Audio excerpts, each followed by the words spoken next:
इम्तियाज जलील साहब जैसे लीडर मिले हैं जो कि बेलौज होकर बगैर सोचे समझे कौम की बेहतरी के लिए जो भी मुमकिन चीज बोलना है वो हम लोगों को बोलने देते हैं ये लोग। तो मैं इनकी सलामती के लिए दुआ करता हूं। और आखिर में बस ये एक इल्तिजा और करूंगा। सुना है कि कल शरद पवार साहब की बर्थडे है, कल 12 दिसंबर है, कल शरद पवार साहब की बर्थडे है। तो जैसे कि हम लोग ये प्रोग्राम चला रहे थे, हम लोगों को क्रेडिट नहीं लेना है कि मजलिस ने रिजर्वेशन लेके आ गई। हम लोगों का मकसद आंख खोलना है, लोगों को जागरूक करना है। तो कल बर्थडे का तोहफा अगर शरद पवार साहब ये हमारे जो माइनॉरिटीज मुस्लिम सोकल लोग हैं उन लोगों को देना चाहते हैं तो कल सुबह सुबह ही वो उनके जन्मदिन के मौके पर एक ट्वीट कर दे कि आने वाले विंटर सेशन में एक ऑर्डिनेंस पास किया जाएगा और उसमें मुस्लिम लोगों को आरक्षण दिया जाएगा। ऐसी उम्मीद करता हूं और आप लोग सब यहां पर आए, इतना मोहब्बत से नवाजा, उम्मीद करता हूं। और अगर ये नहीं हुआ कल बर्थडे के दिन तो आने वाले दिनों में, सर बोल दो ना, सर बोलूं, इंशाअल्लाह आने वाले दिनों में कोरोना भी नहीं रहेगा भाई लोग, फिर कोई बहाना नहीं रहेगा कोरोना का, फिर आजाद मैदान भी भरेंगे, बीकेसी भी भरेंगे। इस बार तिरंगा लेके आए हैं, अगली बार तिरंगे के साथ पतंग का झंडा भी लेके आएंगे इंशाअल्लाह। आएंगे ना सब लोग, आएंगे ना?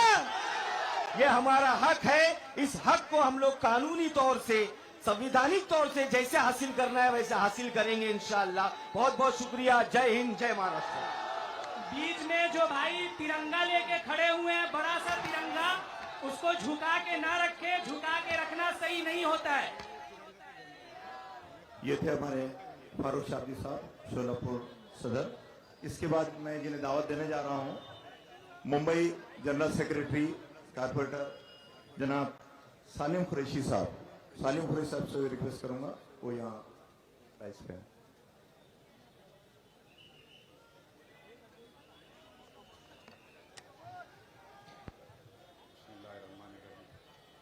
आज जंगें हो रही है जात के नाम पर, सोचना बेकार है हालात पर।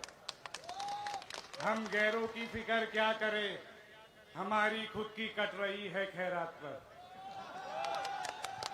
स्टेज पे बैठे मेरे सदर जनाब बैरिस्टर असदुद्दीन ओवैसी साहब, हमारे महाराष्ट्र के सदर इम्तियाज जलील साहब, मुंबई सदर फैयाज अहमद खान साहब, वारिस वडान साहब, फारूक भाई और हमारे सारे साथी, मेरे सामने जद्दोजहद करके पूरे महाराष्ट्र से आए हुए मजलिस इत्तेहादुल मुस्लिमीन के सारे कार्यकर्ता, मेरे दोस्त, मेरे भाई, मेरी माँ बहनें, अस्सलाम वालेकुम। वक्त बहुत कम है, बहुत मुख्तसर सी बात करूंगा क्योंकि मैं जानता हूं आप लोग यहाँ हमारे सदर बैरिस्टर असदुद्दीन ओवैसी साहब को सुनने आए हैं। इतनी सी बात बताना चाहता हूं कि आज तक 75 साल बीत गए। मुंबई का, महाराष्ट्र का, हिंदुस्तान का सारा मुसलमान एक नाम निहाद सेकुलर पार्टी जिसका नाम कांग्रेस है उसे वोट देता आया, इख्तियार की कुर्सियों पे बिठाता आया। लेकिन उन नाम निहाल लोगों ने हमारी कौम के साथ क्या किया, हम पूछना चाहते हैं। यहां बाजू में ही एक फिरौन बैठा है, मैं उससे भी पूछना चाहता हूं। 20 साल तुमने इस जगह पे राज किया,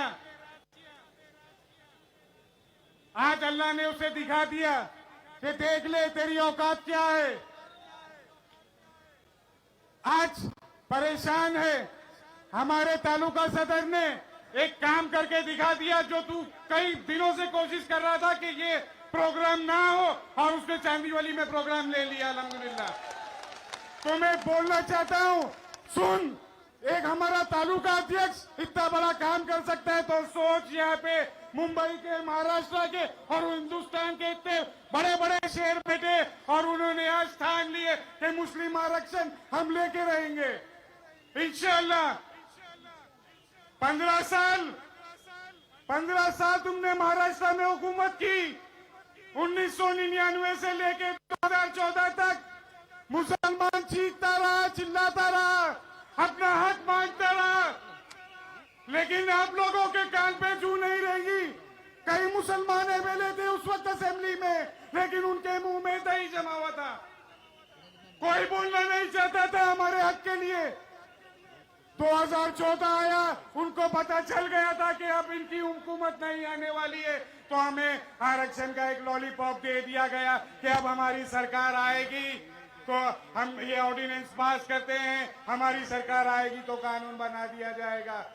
लेकिन अल्लाह नहीं चाहता था कि इनकी सरकार आए, चले गई ये और बीजेपी आ गई। बीजेपी से तो हमें कोई उम्मीद थी ही नहीं। बीजेपी ने इस चीज को 5 साल तक के रुका के रखी। आज फिर से 2 साल से ज्यादा हो गया है, 2019 से तुम्हारी सरकार है, महाराष्ट्र विकास आघाड़ी, तीनों लोग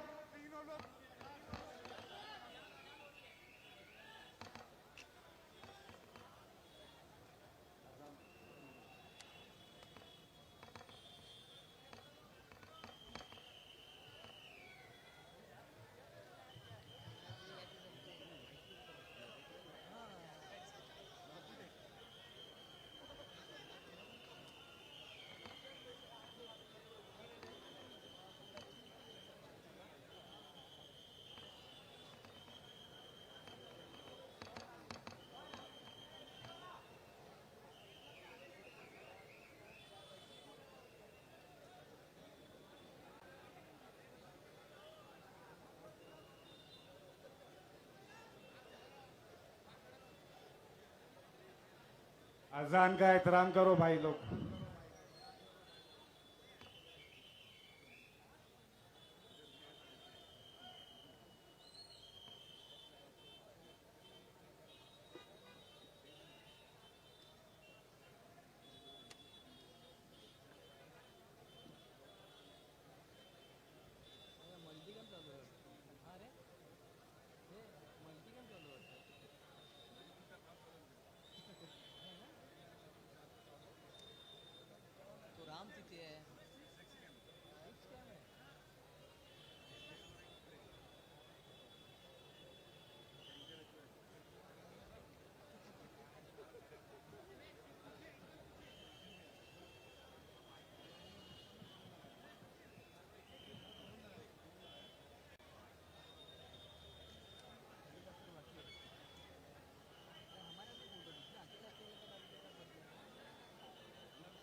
आज फिर से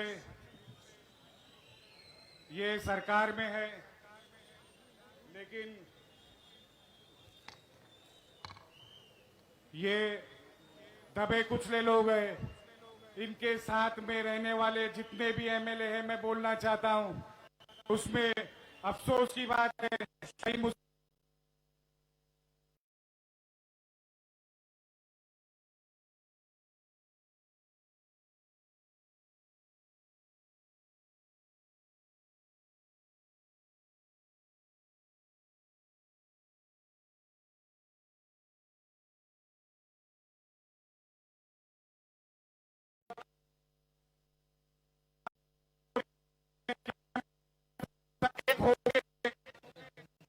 ये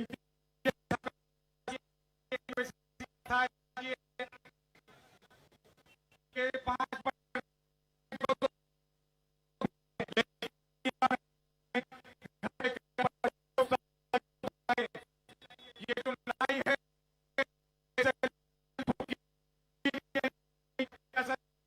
साहब की औलाद के लिए नहीं, ये लड़ाई ये जो लड़ रहे हैं ये हमारी औलादों के लिए लड़ रहे हैं। तो मैं आपसे कहना चाहता हूं कि एक होना पड़ेगा। जो भी लोग यहाँ पर आए हैं दूर दूर से, चाहे हमें अब आपके पास आना पड़े, हम इम्तियाज जलील साहब से गुजारिश करते हैं कि अगर हमें मुंबई छोड़कर महाराष्ट्र के और भी किसी इलाके में अगर बुलाते हो आप आरक्षण के मसले से और ये वक्फ बोर्ड की जमीन के मसले से जो हमारी छीन ली गई है, हम आपके पीछे हैं और हम आपके साथ ही है, हम आपका साथ हमेशा देते रहेंगे इंशाल्लाह। मैं आपका ज्यादा वक्त लूंगा नहीं, अभी पीछे हमारे इम्तियाज जलील साहब बोलेंगे, असद साहब बोलेंगे, तो बस जाते जाते मैं इतना कहूंगा, हमारी इस लड़ाई में आप लोग हमारा साथ दीजिए, इंशाल्लाह जीत हमारी होगी। अस्सलाम वालेकुम।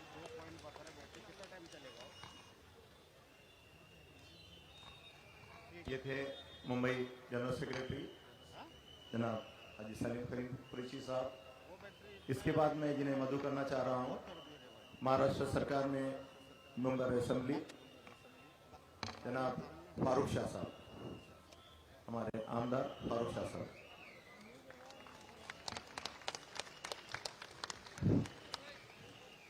औज़ु बिल्लाहि मिनश शैतानिर रजीम, बिस्मिल्लाहिर रहमानिर रहीम, नहमदु व नुसल्ली अला रसूलिहिल करीम, अम्मा बाद। आज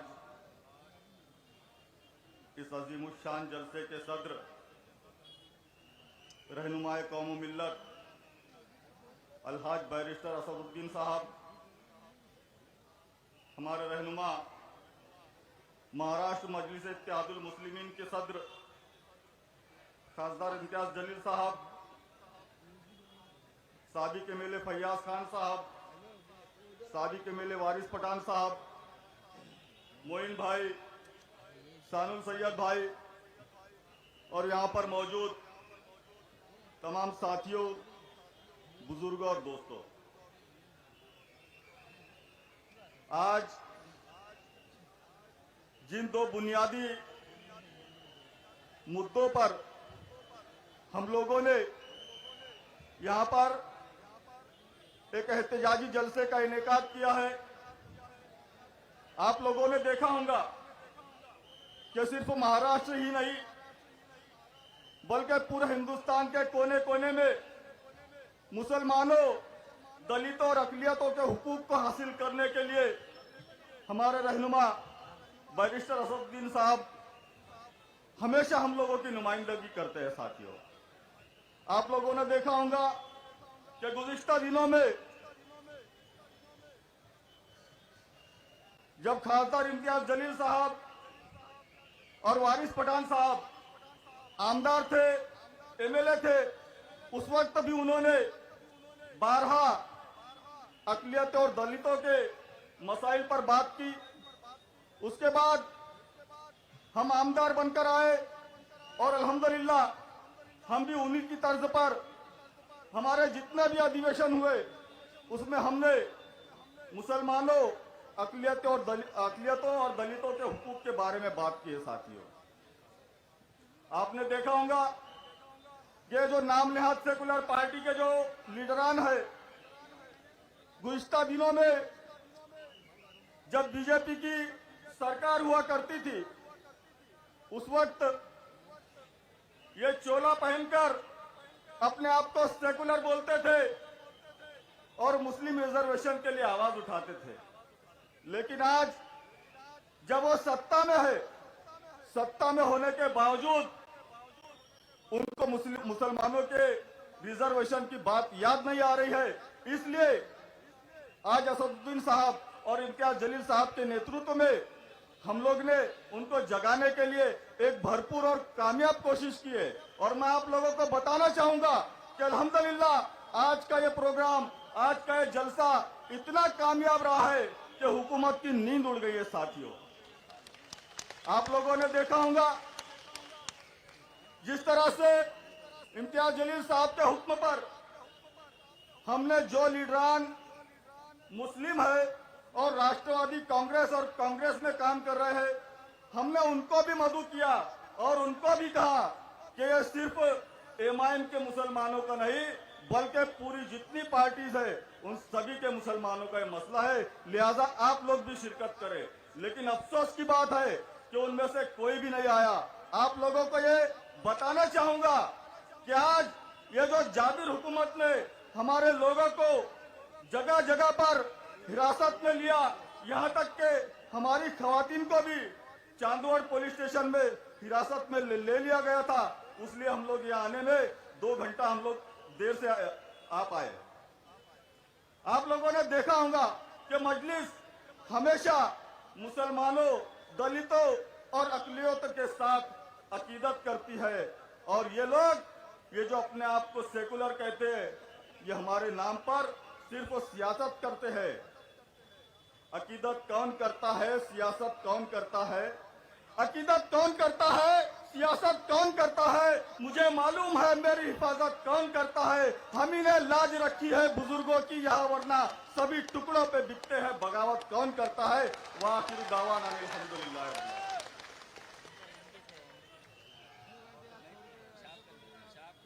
अरे अंकल बैठे बैठे। ये थे हमारे मेंबर असेंबली फारूक शाह साहब। ये जो साहब झंडा लेकर खड़े हैं, तिरंगा झंडा लेके जो खड़े हैं हमारे साथी, उनसे गुजारिश है वो झंडा लपेट कर रख दें। इसके बाद मैं जिसे मधु करना चाह रहा हूं, उन्हें मधु करने से पहले मैं एक बात बता दूं। ये शख्स जिसने गुज़िश्ता 4 दिन से मुंबई शहर में मुंबई यूनिट के साथ खैमदन होकर इस जलसे को कामयाब करने में अनथक कोशिश की है, ऐसे हमारे महाराष्ट्र मजलिस इत्तेहादुल मुस्लिमीन के कारगुजार सदर जनाब डॉक्टर गफ्फार खादरी साहब।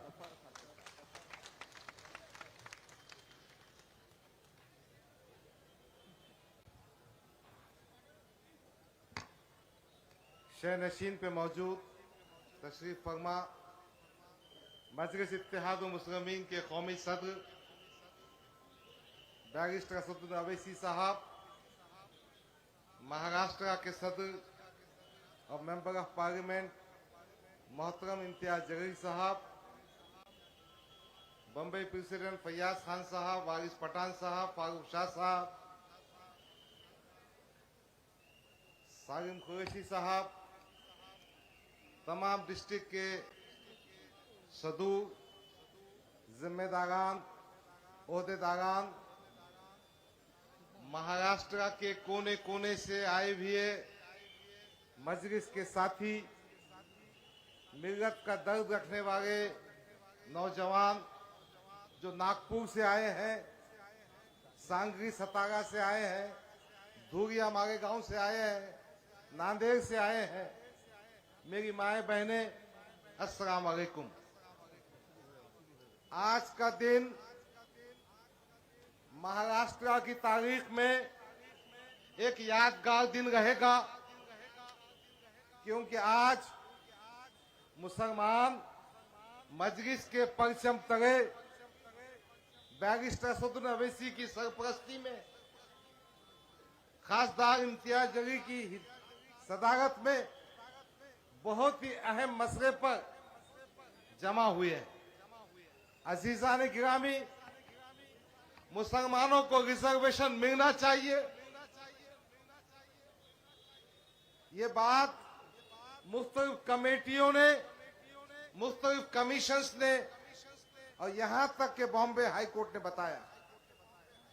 मगर क्या वजह है कि मुसलमानों को रिजर्वेशन नहीं दिया जाता? मेरा आपसे कहना यह है कि इस वजह को समझना होगा। अजीजान गिरामी, रिजर्वेशन के फैसले ऐवानों में होते हैं, रिजर्वेशन के फैसले असेंबली में होते हैं। अगर वहां हमारी क़ियादत, हमारे लीडर्स ईमानदाराना तौर पर कोशिश करेंगे तो यकीनन नतायज आएंगे। आज की रिजर्वेशन रैली उन अरबाब इख्तिदार से मांग करती है कि मुसलमानों का रिजर्वेशन कर दिया जाए। रिजर्वेशन के मुद्दे पर कायदे मोहतरम बैरिस्टर असदुद्दीन अवैसी साहब तफसील से गुफ्तगू करेंगे। मैं जानता हूं उनको सुनने के लिए आप बेचैन हैं। दूसरा मसला औकाफी जायदाद का है। हमारे बुजुर्गों ने, हमारे आबा व अजदाद ने अपनी मेहनत खून पसीने की कमाई मिलत के नादार, यतीम, बेवा, बेकस के लिए वक्फ की है। ये जायदाद अरबों खरबों रुपये की है। मैं गुज़िश्ता 70 साल में इन जायदाद की बंदरबाट की गई है। इन जायदादों को लूट खसोट किया गया है। वक्फ जायदाद की बाजियाबी ये हमारा हक है, बाजियाबी हमारा मकसद है और यकीनन इन जायदादों की तहफ़्फ़ुज़ भी होना चाहिए। अजीजा ने गिरामी, एक छोटी सी मिसाल देता हूं। आपके साउथ बॉम्बे में करीम भाई इब्राहिम खोजा ट्रस्ट की जमीन, जिसकी कीमत कई 100 करोड़ है, जो वक्फ की जमीन थी, यतीम खाने की जमीन थी, एक इंडस्ट्रियलिस्ट मुकेश अंबानी को दे दी गई। ऐसे कई मिसालें मौजूद हैं। यकीनन अगर औकाफ की जायदाद को सही तरीके से इस्तेमाल किया गया तो हमारे माशी मसाइल हल हो सकते हैं और हमको इस सिलसिले में मुत्तहिदों को जद्दोजहद करना होगा। आपने देखा हमारा सदर इम्तियाज जलील एक मेंबर की हैसियत जब वक्फ बोर्ड में पहुंचता है तो यकीनन कुछ मुस्बत काम दिख कर आते हैं। मराठवाड़े में जहां जमीनों की खुर्द बुद की गई, इम्तियाज जलील की इमा पर वक्फ बोर्ड ने उनके खिलाफ FIR दर्ज किया और पूना में दर्ज किया। यकीनन औकाफी जायदाद को जिन्होंने लूटा खसोटा है उनको कानून के कटघरे में खड़ा किया जाए। बहरहाल मैं ये बात कहना चाहता हूं, आज की ये लड़ाई, आज का ये इज्तिमा नुक्ते आगाज है, ये शुरुआत है। आपको हमको तय करना होगा कि आइंदा भी ज्यादा ताकत के साथ आवाज उठाना है, क्योंकि बाकी ताकतें बहुत कुव्वत के साथ हमारे खिलाफ खड़ी है। एक बात और सुन लीजिए, इस जंग को जीतने के लिए, इस जंग को अंजाम को पहुंचाने के लिए हमारी सफों में इत्तेहाद और इत्तेफाक चाहिए। जब तक हम इत्तेफाक और इत्तेहाद के साथ नहीं रहेंगे हमको कामयाबी नहीं मिल सकती। और आपको ये भी तय करना है कि हमको ऐसी क़ियादत को ताकत देना है जो इन मसाइल को समझती है, इन मसाइल का हल कर सकती है। और वो कायद बैरिस्टर असदुद्दीन अवैसी है, वो इम्तियाज जलील है। बस यही गुजारिश करना है। मैं जानता हूं आप मोहतरम इम्तियाज जलील साहब को और कायद मोहतरम बैरिस्टर असदुद्दीन अवैसी साहब को सुनने के लिए बेचैन है, इसलिए मैं अपनी तकरीर को यही खत्म करता हूं। आप तमाम का शुक्रिया। खुदा हाफिज। अस्सलाम वालेकुम।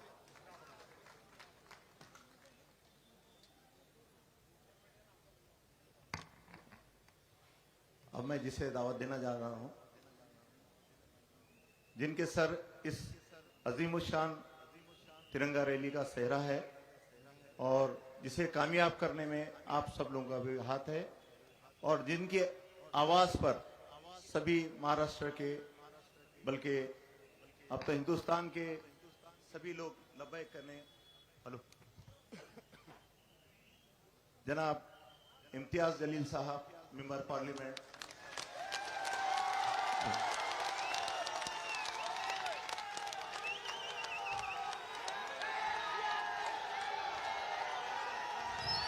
सैयद इम्तियाज जलील आगे बढ़ो, सैयद इम्तियाज जलील आगे बढ़ो, सैयद इम्तियाज जलील आगे बढ़ो। अस्सलाम वालेकुम व रहमतुल्लाहि व बरकातुहू।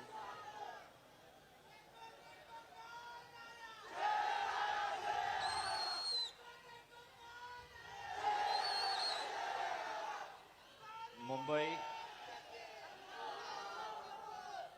मुंबई लो मैं आ गया।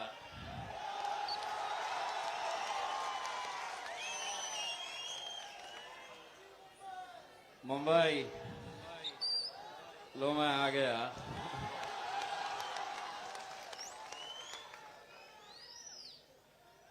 मेरे कायद जनाब बैरिस्टर असदुद्दीन अवैसी साहब, मजलिस इत्तेहाद उल मुस्लिमीन के महाराष्ट्र के हमारे वर्किंग प्रेसिडेंट जनाब डॉक्टर गफ्फार कादरी साहब, फैयाज खान साहब, वारिस पठान साहब,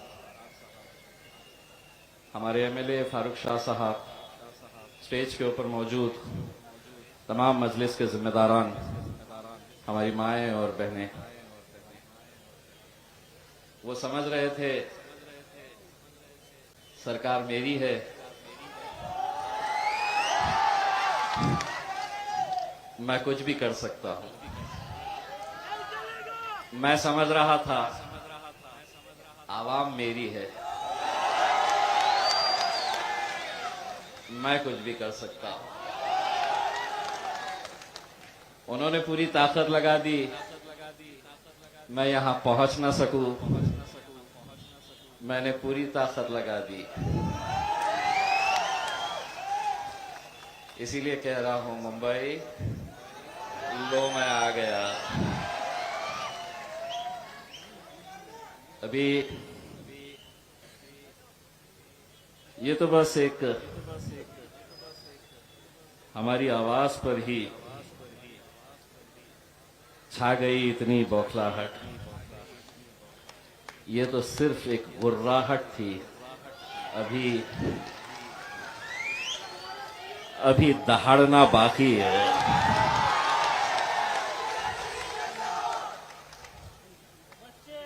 सुबह जब अल्हम्दुलिल्लाह हम औरंगाबाद से तकरीबन 250 गाड़ियों का काफिला लेकर निकले, तो हमारे ये जो चाहने वाले लोग खड़े हैं ना सामने, कौन पता है ना? तो ये सुबह 6 बजे पहुंच गए और बोले नहीं आने देते। आ गए और बोले मुश्किल है साहब, बहुत पुलिस है, आपको औरंगाबाद से निकलने ही नहीं देते। मैं अल्हम्दुलिल्लाह औरंगाबाद छोड़ दिया। बोले अहमदनगर बहुत पुलिस लगाए, बस वहां से पलट के आना पड़ेगा। मैं अहमदनगर से भी निकल गया। बोले पूना तक तो पहुंच ही नहीं सकते हैं, मैं पूना भी निकल गया।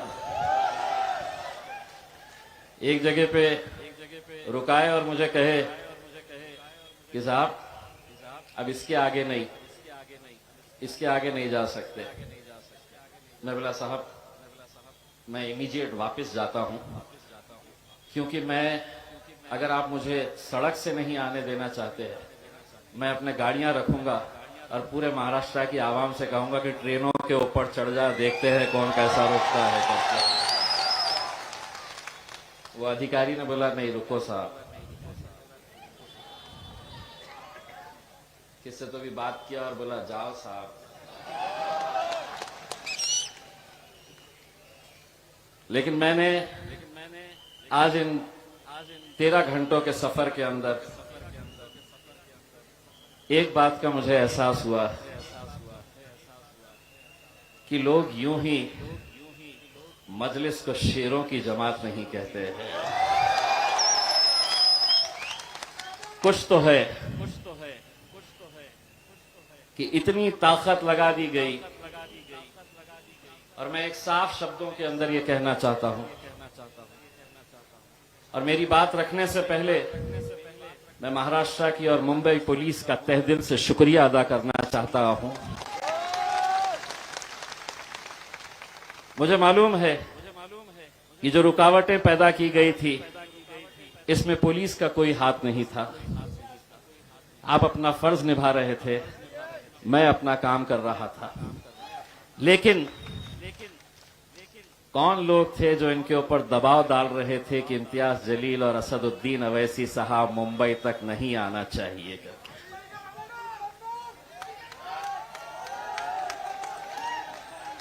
आपको मैं ये बताऊं कि ये जब प्रोग्राम हमने लेने का तय किया था तो हमने लोगों से ये बताया कि ये हमारी सियासी जमात का कोई कार्यक्रम नहीं है, कोई प्रोग्राम नहीं है।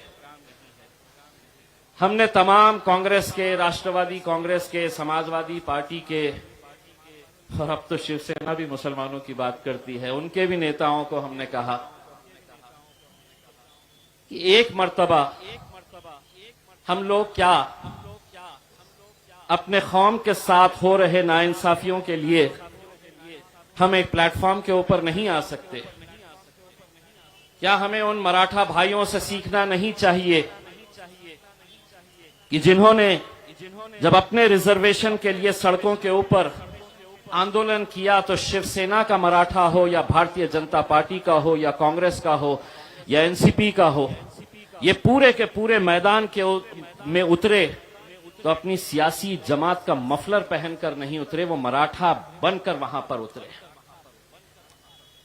लेकिन हमने जब यही पैगाम, यही इनविटेशन सभी हमारे राजनीतिक दलों के नेताओं को हमने दिया तो किसी ने भी साथ नहीं दिया।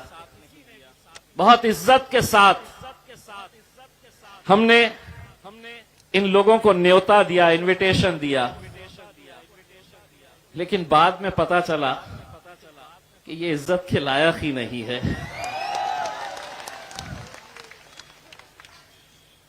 लोगों ने कहा कि क्या कर लेंगे, आप रिजर्वेशन का तो इतना पुराना मामला है, वक्फ की जमीनें अब कहां बची है, आप क्यों इतनी मेहनत कर रहे हैं, क्यों जा रहे? इलेक्शन के वक्त एक बात कही थी, दोबारा ये बात दोहरा रहा हूं, मंजिल मिले ना मिले ये मुकद्दर की बात है, हम कोशिश भी ना करें ये गलत बात है। हम कोशिश करेंगे, पूरी ईमानदारी के साथ कोशिश करेंगे, और जब ईमानदारी के साथ कोशिश करते हैं तो उसका नतीजे कैसे होते हैं, अल्हम्दुलिल्लाह वही एक नतीजा आपके सामने आज आपका बेटा, आपका भाई खड़ा हुआ है। हमने ईमानदारी के साथ मेहनत की। इसीलिए जब लोगों ने मुझसे, पत्रकारों ने कहा कि आप भाषण में असद साहब क्या बोलने वाले हैं, आप क्या बोलने वाले हैं, तो अब हम सिर्फ भाषण करने के लिए नहीं आए हैं। ये जो स्क्रीन लगाए हैं ना, 2 स्क्रीन लगाए हैं, इनको आज उधेड़ने भी वाले हैं, उस स्क्रीन के जरिए दिखाने वाले हैं कि किस तरह से इस कौम का खेल खेला जाता है। उनकी ही जबानी दिखाने वाले हैं कि इस कौम को किस तरह से एक खिलौना बनाकर रखा गया है, एक रबर स्टैंप की तरह रखा गया है। इलेक्शन आया, आ जाओ फिर अपनी गलियों के अंदर मुसलमानों से वोट मांगने के लिए आ जाओ, सपने दिखाओ कि हम ये दे देंगे, हम वो दे देंगे। इलेक्शन आया, जीत गए, खत्म हो गई बात, हमारा जिक्र भी नहीं होता है। लोगों ने कहा यही वक्त आपने क्यों चुने? एक पत्रकार साहब ने मुझसे कहा कि आप इस पर राजनीति नहीं कर रहे। मैंने कहा 100% नहीं, 200% राजनीति कर रहे हैं हम।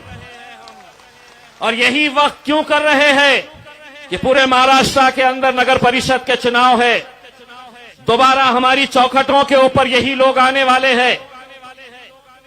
आज जो लोग औरंगाबाद से या पूरे महाराष्ट्र के कोने कोने से आए हैं, हमने किसी को गाड़ी नहीं दी, किसी की गाड़ी के अंदर पेट्रोल नहीं भरा, किसी को पैसा नहीं दिया, लेकिन उसके बावजूद भी इतनी तादाद के अंदर अगर नौजवान बुजुर्ग निकल कर आए तो कहीं ना कहीं उन्हें यह एहसास हो रहा था कि हम जिस मुद्दे को लेकर आगे बढ़ रहे हैं हमारे आने वाले मुस्तकबिल से यह ताल्लुक रखता है। कहां है वो 93,000 एकड़ जमीन महाराष्ट्र की, 93,000 एकड़ जमीन कहां है वो? किसने किसको बांटा है, किसने किसको बेचा है? अल्हम्दुलिल्लाह 8 महीने हो गए हैं महाराष्ट्र वक्फ बोर्ड का सदस्य हुए, मेंबर बने हुए। इन 8 महीनों के अंदर अल्हम्दुलिल्लाह 9 FIR रजिस्टर करवाया हूं मैंने पूरे महाराष्ट्र के अंदर, 9 FIR। बड़े बड़े धन्ना सेठों के खिलाफ FIR, जो सोचते थे कि हमें कौन रोक सकता है, हम तो पैसों से सबको खरीद सकते हैं और खरीदे हैं। उनके अंदर डर नहीं था, खौफ नहीं था। वो सोचते थे कि हमारा कौन बाल बाका कर सकता है, हम तो पैसों से सबको खरीद सकते हैं। उन्हें क्या मालूम है कि बाजारों के अंदर कुत्ते के बच्चे बिकते हैं।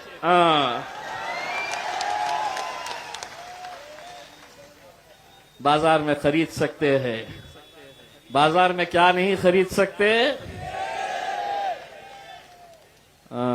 एक है स्टेज पे, ओरिजिनल एक ही है, बाकी हम छोटे छोटे हैं। असद भाई को देख के अल्हम्दुलिल्लाह पहले पार्लियामेंट के अंदर भारतीय जनता पार्टी वाले सोचते थे ये अकेले है, इतना बोलते, और अब ये भी आ गया, अरे बाबा बाबा बाबा ये तो बहुत ही बोलता है बोले।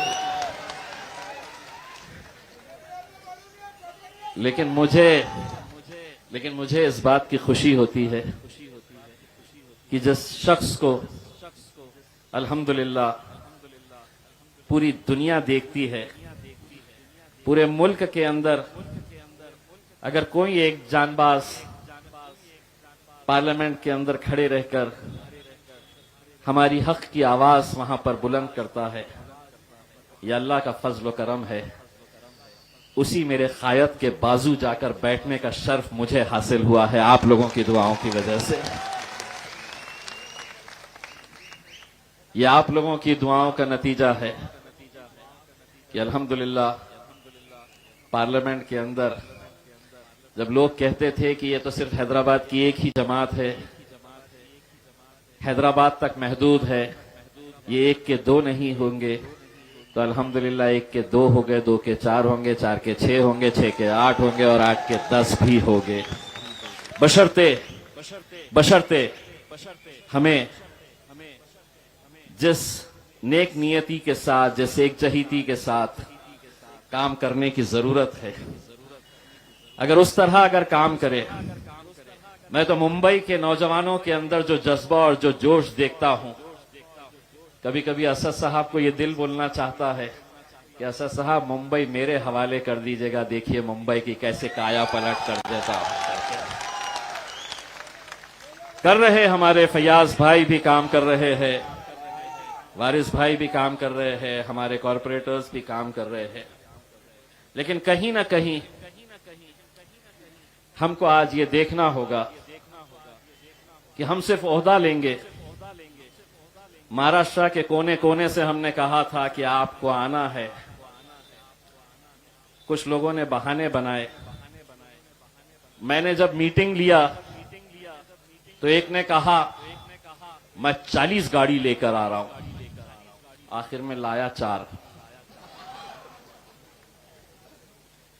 एक ने कहा 20 गाड़ियों का तो नंबर लिख लो साहब, लाया 3।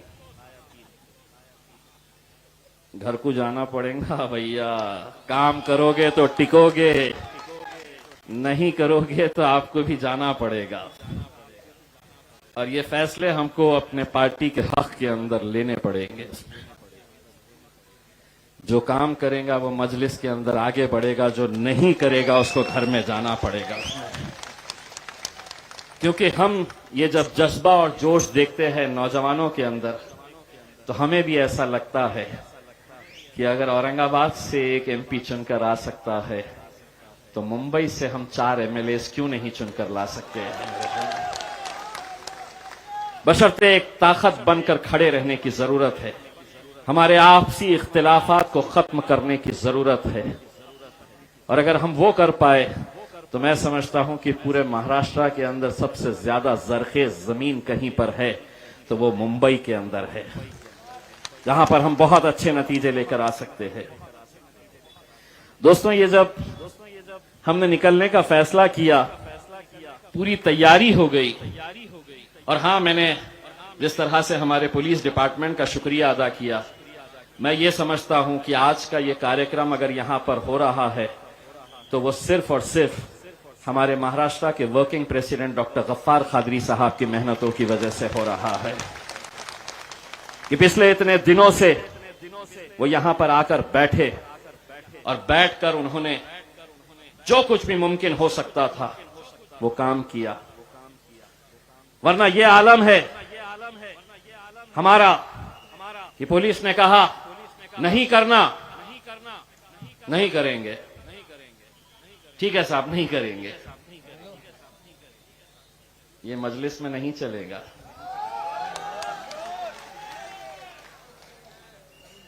ये मजलिस में कतई नहीं चलेगा। इसीलिए जब अलग अलग जगह के ऊपर हमको रोका जा रहा था तो मुझे मालूम था कि पुलिस को तो बेचारे सामने कर रहे हैं, लेकिन इसके पीछे कौन लोग हैं जिनके अंदर ये डर और खौफ पैदा हो चुका है मजलिस की वजह से कि ये जो बैठे हैं ये तो हमारी जागीर थी, ये हमारे अलावा कहां जा सकते हैं। इनको डर दिखाओ कि अगर हमारे साथ नहीं आए तो भाजपा आ जाएगी, शिवसेना आ जाएगी, हम सेक्युलर है, हमको दो। लेकिन जब उन्हें यह एहसास होने लगा कि अब ये कौम भी बेदार हो चुकी है और इसमें भी वो हिम्मत आ चुकी है कि कल तुमसे ये सवाल करेगी कि जिस मुंबई हाईकोर्ट ने 2014 के अंदर तमाम दस्तावेज देखे, एम्पिरिकल डेटा जिसे कहते हैं, मुसलमानों के ताल्लुक से देखा, पढ़ा, समझा, तब अदालत ने यह फैसला लिया, आदेश जारी किया गया कि मुसलमानों का एजुकेशन का परसेंटेज इस राज्य में, इस मुल्क के अंदर सबसे कम है। क्या वजह है कि आज हमारे बच्चे अगर अच्छी तालीम हासिल करना चाहते हैं तो क्या वजह है कि अदालत का फैसला आने के बावजूद भी ये सरकार, ये हुकूमत हमें ये रिजर्वेशन क्यों नहीं दे रही है। मैं और वारिस पठान 2014 से 2019 तक महाराष्ट्र की विधानसभा के अंदर एमएलए थे। उस वक्त कांग्रेस के, राष्ट्रवादी कांग्रेस के, समाजवादी पार्टी के आमदार एमएलए खड़े रहते थे और लड़ते थे बीजेपी के मुख्यमंत्री देवेंद्र फडणवीस से और शिवसेना से लड़ते थे और ये मांग करते थे कि अदालत ने मुसलमानों को 5% रिजर्वेशन दिया है। भारतीय जनता पार्टी, शिवसेना नहीं चाहती है कि इनकी तरक्की हो, मुसलमानों को रिजर्वेशन दो, अदालत ने बोला है। इतने जोरदार भाषण करते थे कि मुझे ऐसा लगता था कि कितने हमदर्द है मेरे कौम के। 2019 के बाद तख्ता पलट गया, अब हुकूमत में आ गए हैं। विरोध में जब थे तो उस भारतीय जनता पार्टी और उस शिवसेना से मांगते थे जिनका मुसलमानों से कोई लेना देना नहीं, जो नहीं चाहते कि इस मुल्क का मुसलमान तरक्की करे, तालीम हासिल करे। लेकिन आज सत्ता के अंदर अगर तुम बैठे हैं, महाराष्ट्र की विधानसभा के अंदर अगर तुम जाकर बैठे हैं, तो तुम्हें वहां पहुंचाने के अंदर यही हमारे गयूर मुसलमानों का हाथ है कि तुम वहां पर जाकर बैठे हैं। लेकिन सत्ता में आते ही तेवर बदल गए। 2 साल से कोई जिक्र नहीं। हमने इंतजार किया कि अब कुछ फैसला करेंगे, तब करेंगे, लेकिन नहीं। जब हमने ये ऐलान किया कि अब हम आएंगे तुमसे सवाल करने के लिए, तो क्या किए? पुलिस वालों को आगे कर दिए, बोले रुकाओ इनको, कैसा तो भी रुकाओ करके। तो मैंने उनको बोला सरकार हमसे डरती है, इसीलिए सरकार हमसे डरती है, इसीलिए पुलिस को आगे। लेकिन यकीन मानिए आप अपना काम कर रहे थे।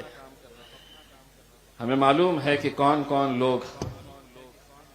कौन लोग इसके अंदर खेल खेल रहे थे कि हम आना नहीं करके कैसी कैसी साजिशें रची जा रही थी। मैं वो तमाम नौजवान जो महाराष्ट्र के कोने कोने से आए, मैं उनका तहे दिल से शुक्रिया अदा करना चाहता हूं कि आज अगर हम यहां तक पहुंचे तो सिर्फ इसलिए कि मैं अकेला नहीं था।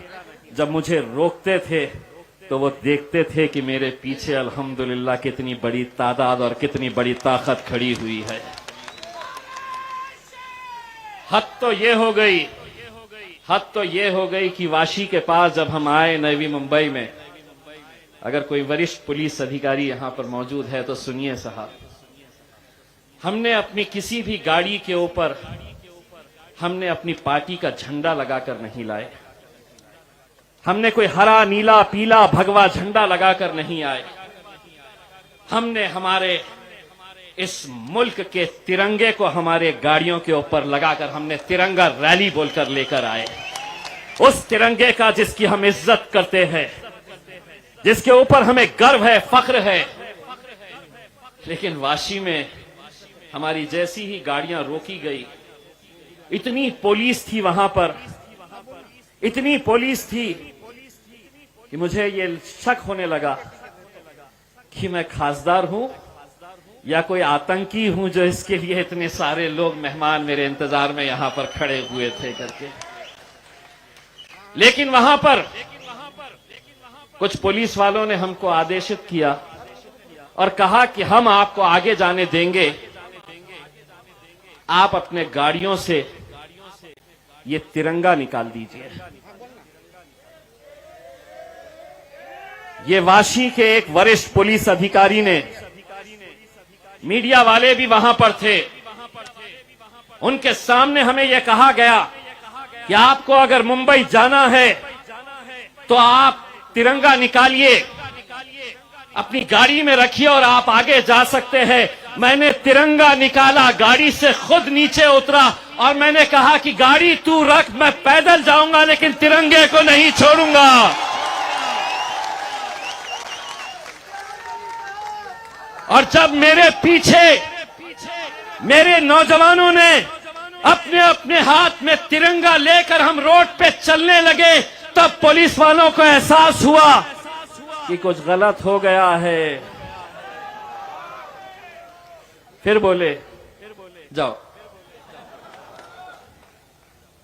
आ गए मुंबई। बस यही हमारा था कि ये रुकावटें क्यों और किस वजह से की जा रही है। इलेक्शन आएगा, जब भी आएगा, जिस किसी को जिस जमात के अंदर जाना है, जिसका झंडा पकड़ना है, किसका मफलर पहनना है, यह आपका इख्तियार है। लेकिन एक मर्तबा हम सबको मुसलमान बनकर सड़कों पर उतरने की जरूरत रहेगी मेरे भाइयों। और जब तक हम ये नहीं करेंगे, लोग कहेंगे कि क्या होगा 5% रिजर्वेशन से, क्या नहीं होगा। 93,000 एकड़ जमीन अगर वक्फ की अगर हम मुसलमानों को वापस मिल जाती है, तो महाराष्ट्र के देवेंद्र फडणवीस साहब, महाराष्ट्र के उद्धव ठाकरे साहब, शरद पवार साहब, कांग्रेस के नेता, मैं आपको ये जबान देकर जाना चाहता हूं कि तुम वो 93,000 एकड़ वक्फ की जमीन हमको लौटाओ, जो हर साल मुसलमानों को 300-400 करोड़ रुपए का माइनॉरिटी बजट देते हैं।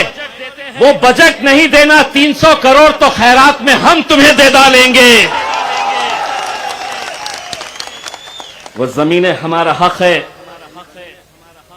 और इसके लिए एक मूवमेंट चलाने की जरूरत है। आज छोटी सी एक झांकी दिखाए, थोड़े परेशान हो गए। फयाज भाई, महाराष्ट्र विधानसभा का अधिवेशन आने वाला है। अब एक धरना जो है, जब इनका अधिवेशन रहेगा, जब ये अंदर बैठेंगे, तो इनकी बजाने के लिए हम लोग बाहर खड़े रहेंगे। बहुत डरते हैं ये जब अंदर बैठते हैं और उनको पता चलता है कि आ गए ये टोपी वाले, दाढ़ी वाले, ये कौम निकल कर आ गई है, अपनी वाट लगने वाली है। हम सिर्फ इतना कहना चाहते हैं कि ये लोगों ने आप लोगों के साथ कैसा खिलवाड़ किया है। अगर मैं अपनी जबानी अगर कहूंगा तो शायद आप लोगों को यकीन नहीं होगा। अगर मैं कहूंगा कि आप लोगों को कैसा बेवकूफ बनाया गया था, मैं अपनी जबानी कहूंगा कि किस नेता ने, चाहे वो नवाब मलिक साहब हो, आरिफ नसीम खान साहब हो, अबू आसिम साहब हो,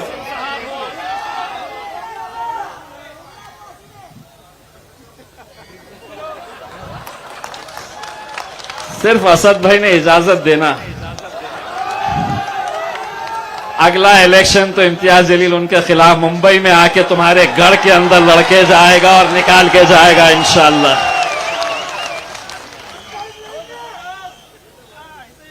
हमारी वजह से वहां गए और बोले कौन अवैसी,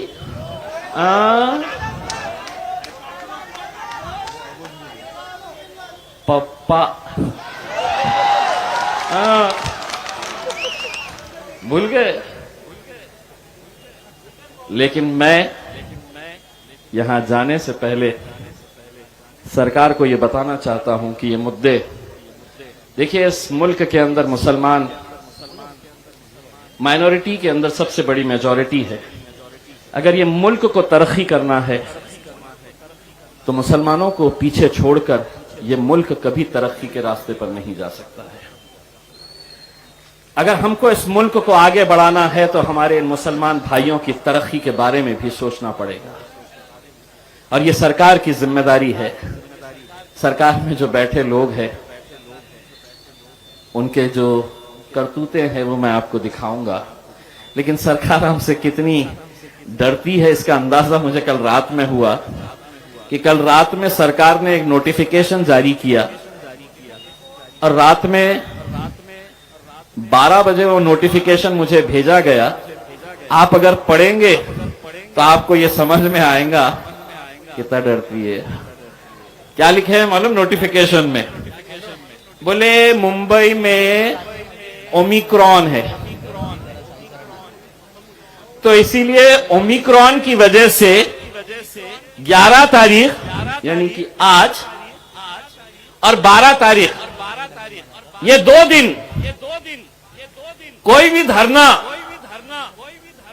कोई भी सभा, कोई भी सम्मेलन नहीं होगा 2 दिन के लिए। यानी कि 11 और 12 जब हम यहां पर है तो ओमिक्रॉन, हम जाते ही सब शुरू। अगर आप बोले होते असद भाई इजाजत दिए 13 तारीख के दिन फिर आ जाएंगे गाड़ियां लेके यहां पे, फिर तो रोक नहीं सकते हैं हमारे को। तो ये देखिए कैसी बौखलाहट है कि हमको रोकने के लिए एक ऐसा नोटिफिकेशन रात में 12 बजे निकाला गया कि ये 2 दिन के लिए है, तो हम कोई भी सभा को इजाजत नहीं दे रहे थे, लेकिन उसके बावजूद भी हम यहां पर आए। अल्हम्दुलिल्लाह, मैं आप लोगों का, तमाम लोगों का तहे दिल से शुक्रिया अदा करना चाहता हूं। और इससे पहले कि मैं बैरिस्टर असदुद्दीन अवैसी साहब को आपके सामने पेश करूं, मैं चाहता हूं कि आप लोग स्क्रीन के ऊपर नजर डालें और देखें। लगाओ रे, इनकी धुलाई करो जरा, लगाओ।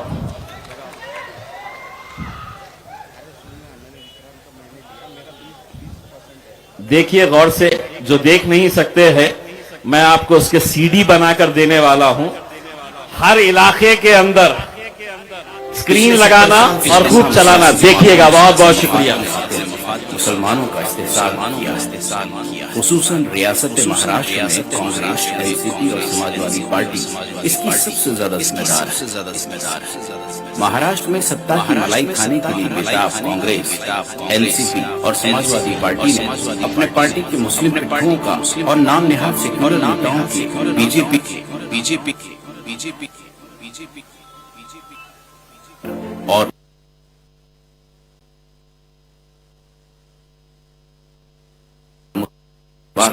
खेला और मुसलमानों को लुभाने के लिए कोई कसर नहीं छोड़ा।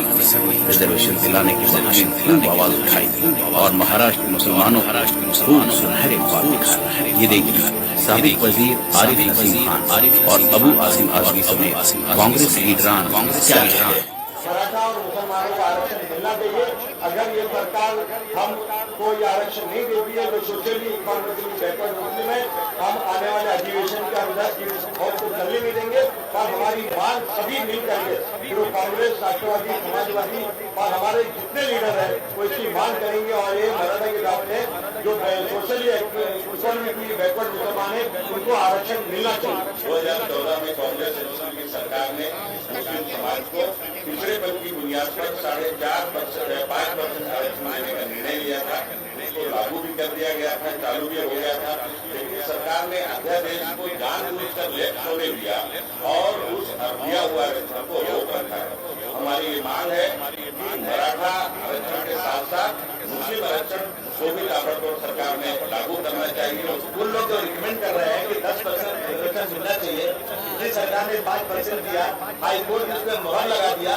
तो हाईकोर्ट ने जब मोहर लगाया तो किस देश को लगाया? ये कोई धर्म के आधार पर नहीं, बल्कि पिछड़ेपन के आधार पर समाज के वो लोग जिनके पास जो पिछड़ेपन के लोग हैं, जिनको हक नहीं मिल रहा है, उस आधार पर ये माना गया है। और बहुत सारे स्टेट में इसी आधार पर रिजर्वेशन मिला हुआ है। टीवी चैनल्स में बहस के दौरान शिवसेना और कांग्रेस के साबिक वजीर आला पृथ्वीराज चौहान और मजलिस इत्तेहाद मुस्लिमीन के रोक मुकाबले में इम्तियाज कहता है कि मुसलमानों की एनुअल इनकम इतनी है, फैमिली इनकम इतनी है, झोपड़पट्टियों में कितने रहते हैं, कच्चे घरों में कितने रहते हैं। अगर ये डेटा के बेसिस के ऊपर तो मुसलमानों को नहीं देने की वजह क्या है? Very strong logic in giving 5% reservation to the certain Muslim community. The current government can add a few subtract. Congress रुकन parliament Hussain Dalwai press conference से मुस्लिम रिजर्वेशन का सवाल मुस्लिम समाज बड़े पैमाने पे शिक्षा में पिछड़ा है, उसकी हालत बहुत हुई है। तो अगर महाराष्ट्र सरकार चाहे तो उनको आरक्षण दे सके। अभी जो डिसीजन दिया गया इसमें 5% मुसलमान को आरक्षण देने के बारे में पिछले सरकार ने, कांग्रेस सरकार ने डिसीजन दिया था, क्यों नहीं सरकार हमेशा मुसलमानों के ऊपर नाइंसाफी क्यों करती है और उनको ताकि क्यों करती है? सारे जो लीडर है हमारे एमपी है, सब लोगों ने ये सवाल उठाने दिए और कांग्रेस पार्टी से हम असेंबली में कांग्रेस और एनसीपी ने मुस्लिम रिजर्वेशन का सवाल 5% आरक्षण समाज को लोकशाही आघाड़ी सरकार ने 16% आरक्षण राजा समाज को, खास करके जो मुसलमानों को 10% एजुकेशन और गवर्नमेंट सर्विस में होना चाहिए। आपके माध्यम से गुजारिश है कि 14 तारीख को ये सेशन खत्म होने से पहले ये निर्णय लेके 10% जो माइनॉरिटी मुसलमानों को मिनोरिटी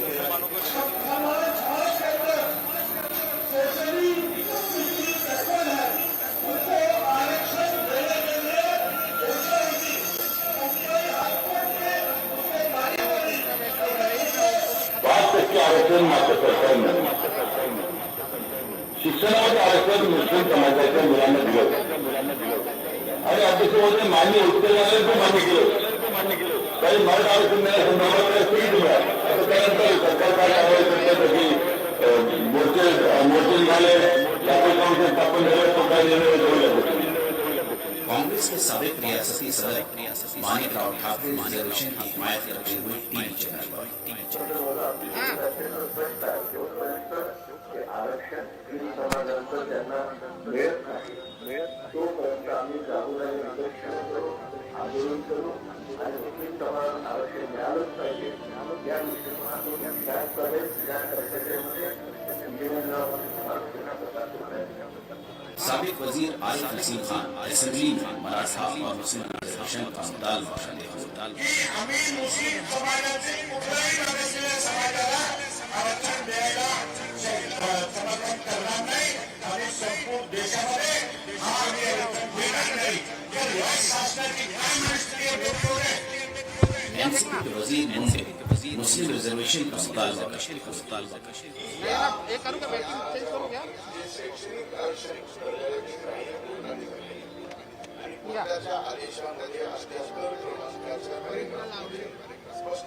ये भी है ना भाई या आरक्षणामुळे मुस्लिम समाजातील प्रवाह भाजप सरकार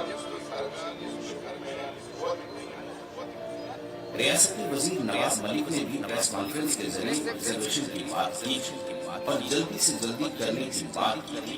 मराठा आणि मुस्लिमांना आरक्षण देण्याबाबत घोषणापत्रामध्ये जाहीर करण्यात आला होता आणि राष्ट्रवादी काँग्रेसला त्याची अंमलबजावणीसाठी विकल्पी करत आहे। मला आशा आहे की या राज्यात मराठा समाजाला मुस्लिम समाजाला आरक्षण देण्याचे निर्णय लवकरच होईल पण हा निर्णय घेत असताना या राज्यातले schedule caste schedule tribe OBC यांचे आरक्षणाला धक्का बसणार नाही आणि ही आरक्षण राजकीय राहणार नाही नुसता शिक्षणासाठी आणि नोकरीसाठी जे आरक्षण देण्यात येईल कारण हे दोन्ही समाज पण इतर समाजात सहसा मागासलेले आणि त्या धर्तीवर या दोघं समाजाला आरक्षण देण्याबाबतचा निर्णय मला लवकर अपेक्षित आहे। रियासती वजीर जितेंद्र आह्वान ने भी मराठा समाज के साथ साथ मुस्लिम रिजर्वेशन की बात अपने हक और अधिकार के लिए मराठा ने अपनी जो ताकत दिखाई है कानूनीकरण करके मुसलमानों ने अपने हक और अधिकार के लिए 7 तारीख को 2 बजे मोर्चा में शामिल होना। ये लड़ाई मेरी नहीं है, ये लड़ाई तुम्हारी नहीं है, हम सबकी। जहाँ जहाँ शोषण होता है, जहाँ जहाँ समाज छिड़ा हुआ होता है, उनको ताकत दिखा के सरकार से कुछ लेना पड़ता है। हमारा तो हक और अधिकार है, कोर्ट ने हमें 5% का रिजर्वेशन दिया था, सरकार ने छीन दिया। हमारे दस्तरखान पर हाथ लगाने की हिम्मत इस सरकार ने दिखाई है कि हम अपनी ताकत उनको नहीं। अगर मराठा 20 लाख में हो सकता है, अगर ओबीसी 15 लाख में हो सकता है, तो क्या मुमरा में हम एक ही हैं? लेकिन आज जब महाराष्ट्र लोकसभा में मसला हो चुके हैं तो वो मुसलमानों से किए गए अभ्यासों के वादे में भूल गए हैं। उन्हें याद दिलाना बेहद जरूरी है और मजलिस यही काम करती है।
जो वादा किया था वादा निभाना है।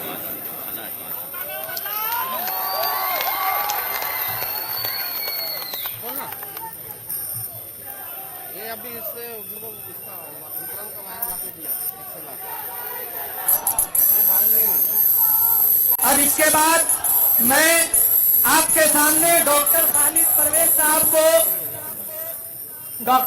परवेज साहब को दावत देता हूं कि वो आए और चंद मिनटों में अपनी बात करके जगह ले।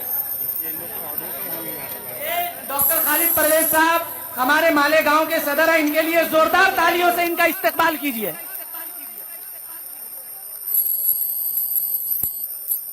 औज़ुबिल्लाहिमिनश्शैतानिर्रजीम बिस्मिल्लाहिर्रहमानिर्रहीम। स्टेज पर तशरीफ फरमा हमारे हम सब के यहाँ पर माइक बंद कर हम सबों की दिलों की धड़कन हमारे कौमी सदर डायरेक्टर अहमदुद्दीन साहब और तमाम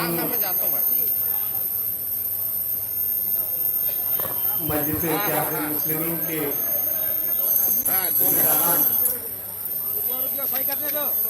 आज हम लोग यहाँ जो जमा हुए जिस मकसद से जमा हुए इसकी तैयारी गालिबन हम 1 महीने से कर रहे थे कि हमें नौकरियों में तालीम में 5% रिजर्वेशन मिले और ये एक हमारा ऐसा हक ऐसा मुतालबा है जो कि मुस्तकबिल में हमारी कामयाबी की हमारी फलाह और बहबूद का दामिन बन सकता है। आज जितनी भी कमीशन जितने भी रिपोर्ट्स मुसलमानों की पसमानदगी के ताल्लुक से किए गए हर रिपोर्ट में मुसलमानों के मयार को बुलंद करने के लिए उन्हें रिजर्वेशन मिलना चाहिए, इस तरीके की बात सामने आई। हर सियासी जमात जो अपने आप को सेक्युलर कहती है और मुसलमानों का हमनवा कहती है, अभी हमने ये विजुअल्स में सुना कि कांग्रेस राष्ट्रवादी कांग्रेस जो अपने आप को मुसलमानों का हमनवा कहती है, ये 5% रिजर्वेशन महाराष्ट्र के मुसलमानों की पसमानदगी दूर करने के लिए बहुत जरूरी है। जब ये जो आज की हुकूमतों में बैठे हुए खुद साख्ता सेक्युलर पार्टियां ये अपोजिशन में थी तो बड़े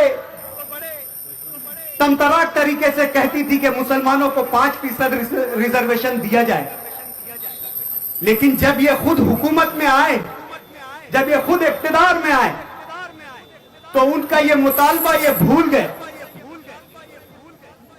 आज हम इस मुतालबे को लेकर जब बंबई आने की कोशिश कर रहे थे,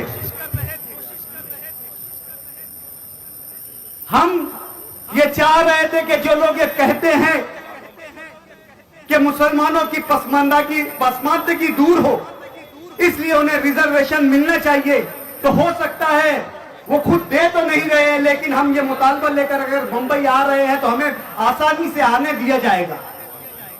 लेकिन आज सुबह 7 बजे से हम लोगों को आदि मुजरिमों की तरह हमारे साथ सुलूक किया गया है। सुबह 7 बजे से हमें हमारे घरों से उठा लिया गया, हमें डिटेन कर लिया गया। हम निकलने की कोशिश अगर यहां पर आने की कोशिश कर रहे थे, हमारे साथ पुलिस का इतना ऐसा रवैया था जैसे हम कोई मुजरिम है। हमारे साथ धक्का मुक्की की गई, हमारे साथ नाज़ेबा कलमात अदा किए गए। जब हमने ये कहा कि हम तिरंगे के साथ, जो तिरंगा इस मुल्क की आन बान शान है, जो इस आइन के तहफ्फुज़ का जामिन है, हम उसके साथ हमारे जायज मुतालबात लेकर जाना चाह रहे हैं।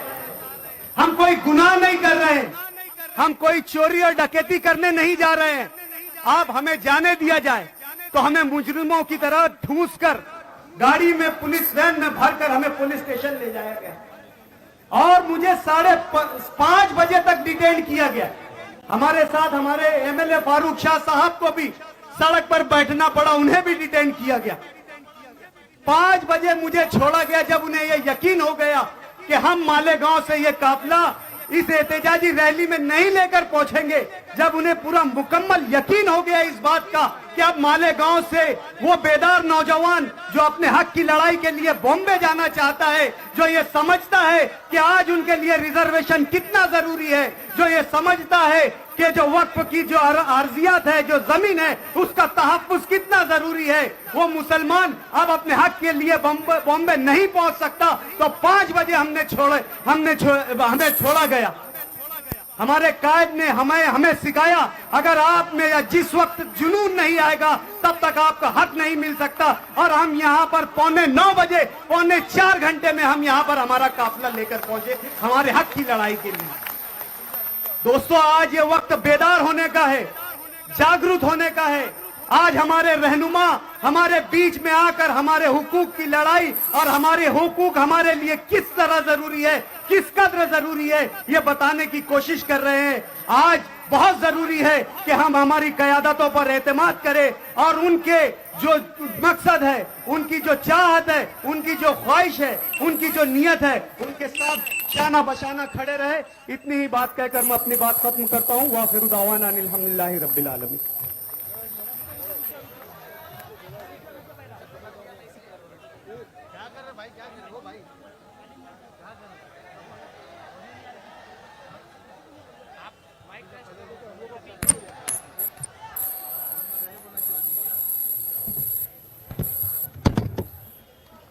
हेलो हेलो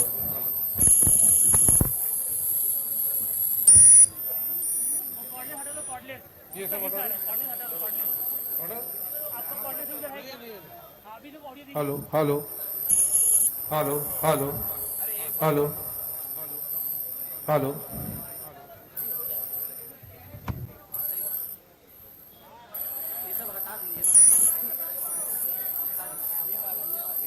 हाथ ही लगा स्पीकर पे यार, ये बंद हुआ।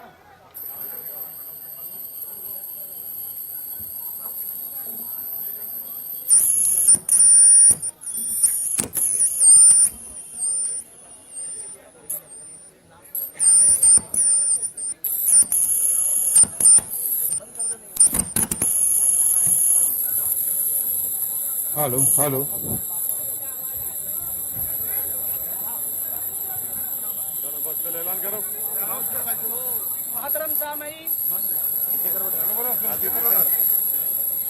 हेलो हेलो माइक से हेलो हेलो हेलो। मेरे अजीज दोस्तों और भाइयों, अभी वक्त बहुत ज्यादा हो चुका है और हमारे पास वक्त कम है। अब हम आपसे गुजारिश कर रहे हैं कि आपको जिस शख्सियत को सुनना है उन शख्सियत को हम दावत देने जा रहे हैं इस शेर के साथ।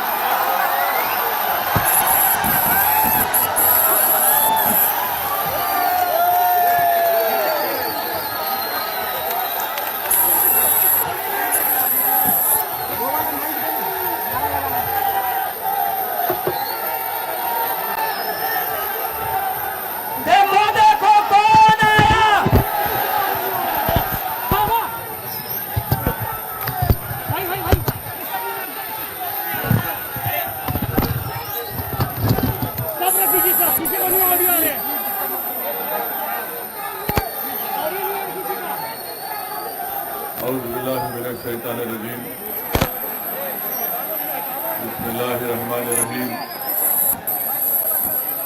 अस्सलाम वालेकुम वरहमतुल्लाहि वबरकातुहू। मोहतरम जनाब इम्तियाज जलील साहब, रुकने पार्लिमान वो सदर महाराष्ट्र मजलिस इत्तेहादुल मुस्लिमीन डॉक्टर गफ्फार कादरी साहब, वर्किंग प्रेसिडेंट महाराष्ट्र मजलिस इत्तेहादुल मुस्लिमीन, जनाब फैयाज खान साहब, सदर मुंबई मजलिस इत्तेहादुल मुस्लिमीन, जनाब फिरोज लाला साहब, एडवोकेट निजाम बाऊ साहब, सैयद मोइन साहब, डॉक्टर खालिद साहब, मुंबई के मजलिस इत्तेहादुल मुस्लिमीन के साबिका रुकन असम्बली मोहतरम जनाब वारिस पठान साहब, मुंबई के हमारे मजलिस के दोनों अराकीन बल्दिया, मुंबई के मजलिस इत्तेहादुल मुस्लिमीन के महिलाओं की सदर, तमाम महाराष्ट्र से तशरीफ लाए मजलिस इत्तेहादुल मुस्लिमीन के जिम्मेदारान, सुदूर मोतमदीन अराकीन, मुहिबान मजलिस, बुजुर्गान मिल्लत, मेरी इज्जतदार माँ और बहनों, मेरे गयूर नौजवान साथियों, मैं आप तमाम का बेहद शुक्रिया अदा करता हूं कि आपने आज के इस मुस्लिम रिजर्वेशन के सिलसिले में मुनक़्क़द इस जलसे में शिरकत की।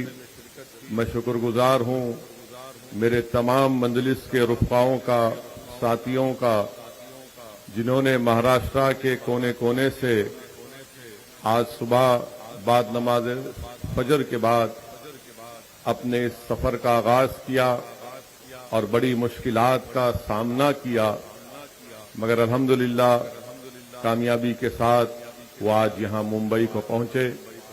मैं शुक्रगुजार हूं डॉक्टर गफ्फार कादरी साहब का कि पिछले 4 दिन से वो मुंबई में क़याम करके इस जलसे की तैयारी के सिलसिले में बड़ी मेहनत की। मैं मुबारकबाद देता हूं मोहतरम जनाब इम्तियाज जलील साहब को और हमारे धुलिया के मजलिस के रुकन असम्बली जनाब फारूक शाह साहब को कि इन सब ने मेहनत की आज के जलसे को कामयाब करने के लिए। और मैं अपने तमाम मजलिस के रुफ़क़ाओं से ये बात बताना शुरुआत में जरूरी समझता हूं कि अगर हम मिलकर काम करेंगे तो ऐसा कोई काम नहीं है, ऐसी कोई मंजिल नहीं है जो हम उसको हासिल नहीं कर सकेंगे।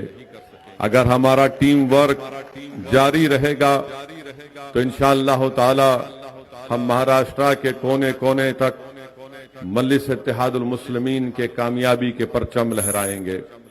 अगर हम मिलकर काम करेंगे, टीम वर्क के साथ काम करेंगे तो कामयाबियां हमारे कदम को चूमेगी। अगर हम अपनी इनफरादियत को फरोग देंगे, अगर हम अपनी इनफरादी मकबूलियत को जमात की मजबूती पर तरजीह देंगे तो फिर हो सकता है कि इनफरादी तौर पर मकबूलियत मिल जाए मगर जमात को कामयाबी हासिल नहीं होगी।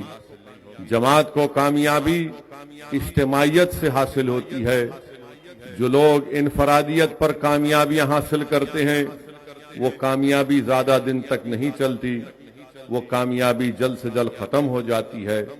मगर जिस काम और जिस तंजीम में इज्तिमाइयत से काम होता है वो सुबह क़यामत तक कायम रहेगी, उसमें लोग जुड़ते रहेंगे। तो अल्हम्दुलिल्लाह आज मजलिस इत्तेहादुल मुस्लिमीन ने जो टीम वर्क और जो इज्तिमाइयत का सबूत दिया, इंशाअल्लाह ताला मुझे यकीन है कि इसी तरीके से हम लोग आगे बढ़ते रहेंगे।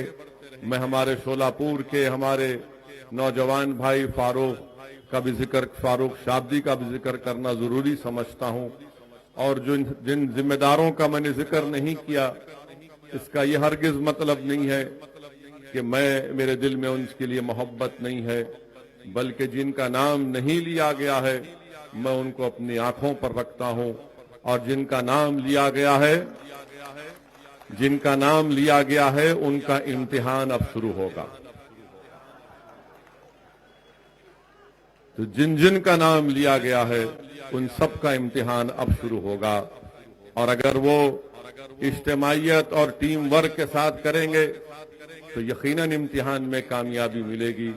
मेरे अजीज दोस्तों और बुजुर्गों, मैं यहाँ पर हमारे साबिर आलम साहब, नदीम शेख और नसरुल्लाह गाजी का भी, जो मुंबई के जमात के स्पोक्स पर्सन हैं, इन तमाम का भी शुक्रिया अदा करता हूं।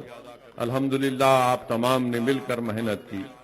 मेरे अजीज दोस्तों और बुजुर्गों, मुस्लिम रिजर्वेशन के उन्वान से आज का इस जलसा मुनक्कद किया गया है। मुझे अफसोस है इस बात का, जिसका जिक्र अभी हमारे साथी रुकने पार्लियामान ने किया, कि तिरंगा रैली निकाली गई तो आखिर ये क्या तकलीफ हो गई शिवसेना, राष्ट्रवादी और कांग्रेस की सरकार को, कि जगह जगह पर मजलिस के काफिले को रोकने की कोशिश की गई। अफसोस तो इस बात का है कि शिवसेना जो राष्ट्रवाद दिन में 24 घंटे में 2000 बार उनके लोग पुकारते हैं, कभी ये क्यों भूल गए कि तिरंगा ही तो हमारा राष्ट्रवाद की निशानी है, तिरंगा ही तो हमारी नेशनलिज्म की पहचान है। क्यों तिरंगे से इतनी नफरत है आपको?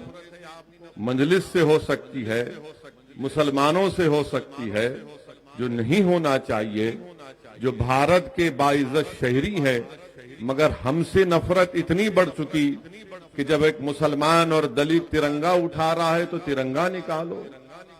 मैं ये बताना चाह रहा हूं उन लोगों को कि तिरंगा भारत की पहचान भी है, हमारी मोहब्बत की निशानी भी है और हमारे बुजुर्गों की कुर्बानियों की एक मिसाल भी है। और जिन लोगों ने भारत की जंग आजादी में हिस्सा नहीं लिया, वही लोग तिरंगे की मुखालिफत करते हैं। जिन्होंने भारत की आजादी में हिस्सा नहीं लिया और जिन्होंने अपने चेलों से कहा था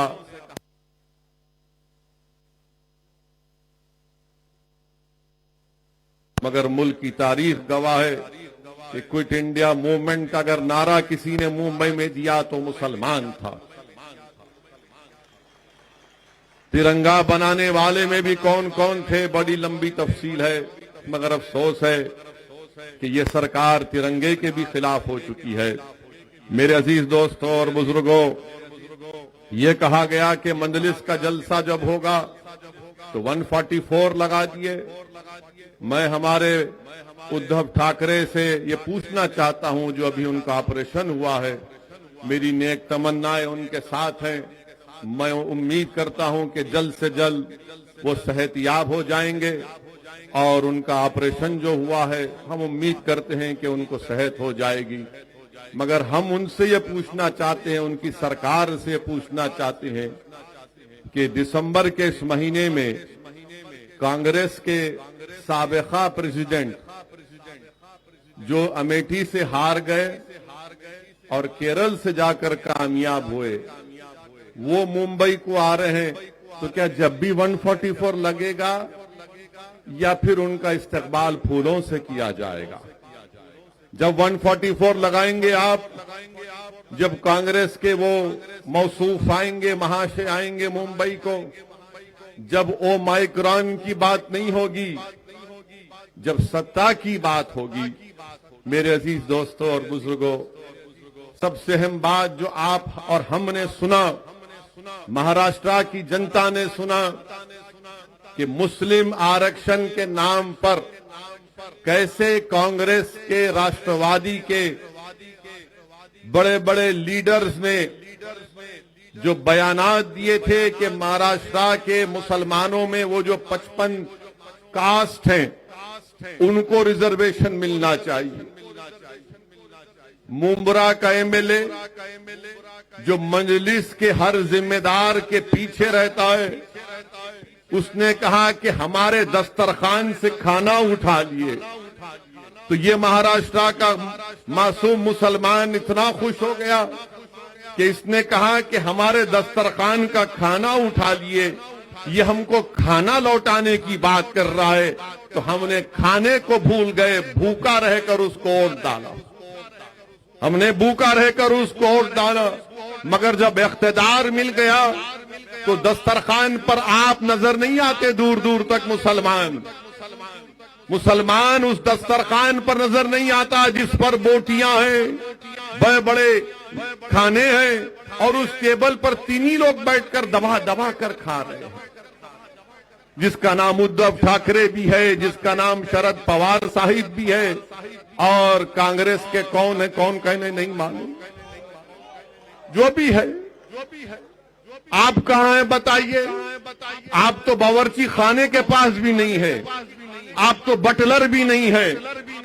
आपका काम यह है कि इनको खाना पकाने के लिए हर चीज मुहैया करो, और जब खाना पक जाएगा तो ये तीनों बैठकर खा लेंगे, और हम ललचाई नजरों के साथ अपने बच्चों को भूखा रखकर अपने घर में चिराग नहीं जलाकर इन जालिमों को हमने इख्तियार दिया। क्यों दिया? कि इन्होंने कहा था कि मंजलिस को वोट मत दो, मंजलिस वोट काटेगी। आपने उन पर भरोसा किया। अब देखो दस्तरखान पर कौन बैठकर दबा दबा कर खा रहा है। मेरे अजीज दोस्तों और बुजुर्गों, ये महाराष्ट्र के मुसलमानों को सोचना है कि आपने वोट दिया था राष्ट्रवादी कांग्रेस को, और कांग्रेस को जब यही चुनाव असेंबली के थे तो मैं यहां पर जलसा करने के लिए आता था मुंबई के मुख्तलिफ मुकामात पर, तो मुझे बड़े बड़े लोग SMS करते, मैसेज भेजाते, व्हाट्सएप करते कि ओवैसी मत आओ, तुम्हारे आने से और डिवाइड हो जाएगा, हम बीजेपी शिवसेना को रोकेंगे। मैं पुकारता रहा और कहता रहा कि देखो बीजेपी शिवसेना को तुम नहीं रोकोगे, ये इख्तियार में आएंगे, यही कांग्रेस और राष्ट्रवादी आपको धोखा देंगे। मगर मुसलमान मासूम है, दस्तरखान पर बैठने के लिए तड़प रहा था, मगर मालूम क्या हुआ, वोट तो मिल गया मगर कांग्रेस और राष्ट्रवादी जाकर शिवसेना से हाथ मिला लिए। रिजर्वेशन कहां गया बताइए आप? मंजलिस को वोट नहीं दिया गया। मैं इकरार करता हूं आपके फैसले का, उसकी इज्जत भी करता हूं। जमहूरियत में आपको इख्तियार है कि आप किसी को भी वोट दें, मगर सवाल ये पैदा होता है कि कब तक आप धोखा खाएंगे, कब तक मुसलमान धोखा खाएगा इन हमदर्दी की बातों को सुन सुनकर। मैं तो ये समझ रहा था कि मुंबई की सड़कों पर शहादत बाबरी मस्जिद के बाद जो खून की होली खेली गई तो आपकी आंख खोल देंगे।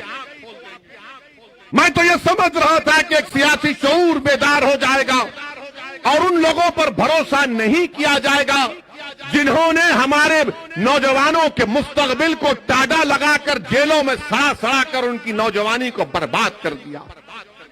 मगर आप भूल गए। फिर चुनाव पे चुनाव आया, सेकुलरिज्म सेकुलरिज्म सेकुलरिज्म। अरे बताओ भारत के मुसलमानों, मैं सिर्फ महाराष्ट्र के मुसलमानों से नहीं, मैं भारत के मुसलमानों से पूछ रहा हूं, सेकुलरिज्म से हमको क्या मिला? सेकुलरिज्म से सिर्फ मुशायरा मिला? सेकुलरिज्म से सिर्फ नारे मिले? सेकुलरिज्म से सिर्फ मीठी मीठी बातें मिली? क्या सेकुलरिज्म की वजह से आरक्षण मिला? नहीं मिला। क्या सेकुलरिज्म की वजह से मेरी मस्जिद का तहफ्फुज हुआ? नहीं मिला। क्या सेकुलरिज्म की वजह से मस्जिद शहीद करने वालों को सजा मिली? नहीं मिली। क्या सेकुलरिज्म की बुनियाद पर मुझे इंसाफ मिला, हक मिला, इज्जत मिली? नहीं मिली। मगर मुसलमान क्या बोलता है? सेकुलरिज्म। कौन सा सेकुलरिज्म? मैं उस सेकुलरिज्म को मानता हूं जो भारत के संविधान में है। मैं इस पॉलिटिकल सेकुलरिज्म को कभी मानता नहीं था, ना हूं, ना कभी रहूंगा। मुसलमानों, पॉलिटिकल सेकुलरिज्म को दुत्कारो। आपको एक सियासी ताकत बनना है, आपको एक सियासी कुव्वत बनना है। रिजर्वेशन तो तभी हासिल होगा। रिजर्वेशन हम क्यों कह रहे हैं? रिजर्वेशन इसलिए कह रहे हैं क्योंकि भारत के संविधान में आर्टिकल 15 और 16 के तहत जो फंडामेंटल राइट में आता है, जो फंडामेंटल राइट के चैप्टर में आता है, उसमें ये गुंजाइश है कि वो कौम, वो कास्ट जो सोशली, समाजी और एजुकेशनली, तालीमी तौर पर, समाजी, इक्तिसादी और तालीमी तौर पर पीछे, उसको रिजर्वेशन मिलना चाहिए। हम किसी और को रिजर्वेशन दो, हम उसके खिलाफ नहीं है, दो आप।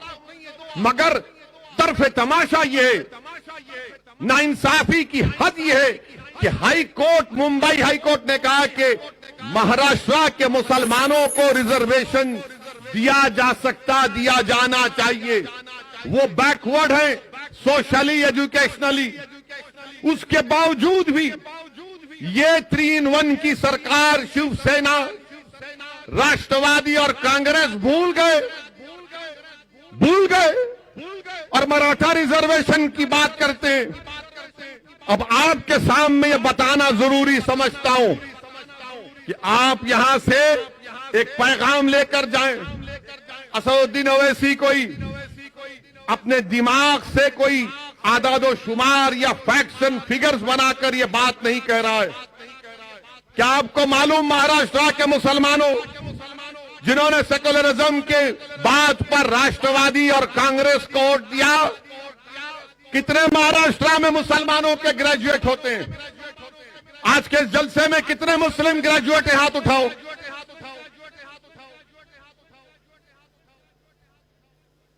तीस भी नहीं है। इतना बड़ा जलसा और 30 ग्रेजुएट नहीं है। आप सोचो फिर। गवर्नमेंट का डेटा कहता है कि महाराष्ट्र में ग्रेजुएट मुसलमान खाली 4.9, खाली 4.9 है। हिंदू भाई कितने? 8.9, क्रिश्चियन 22%, ओवरऑल पूरे महाराष्ट्र में 8.7 है, जिसमें आप खाली 4.9 है। मेरे अजीज दोस्तों और बुजुर्गों, और फिर आप देखिए हमारी बर्बादी का डेटा ये कहता है कि कितने मुसलमान ड्रॉप आउट होते हैं, कितने मुसलमान ड्रॉप आउट होते हैं। आपको मालूम महाराष्ट्र में प्राइमरी स्कूल में सिर्फ 22% मुसलमान बच्चे और बच्चियां 22% एडमिशन लेते हैं।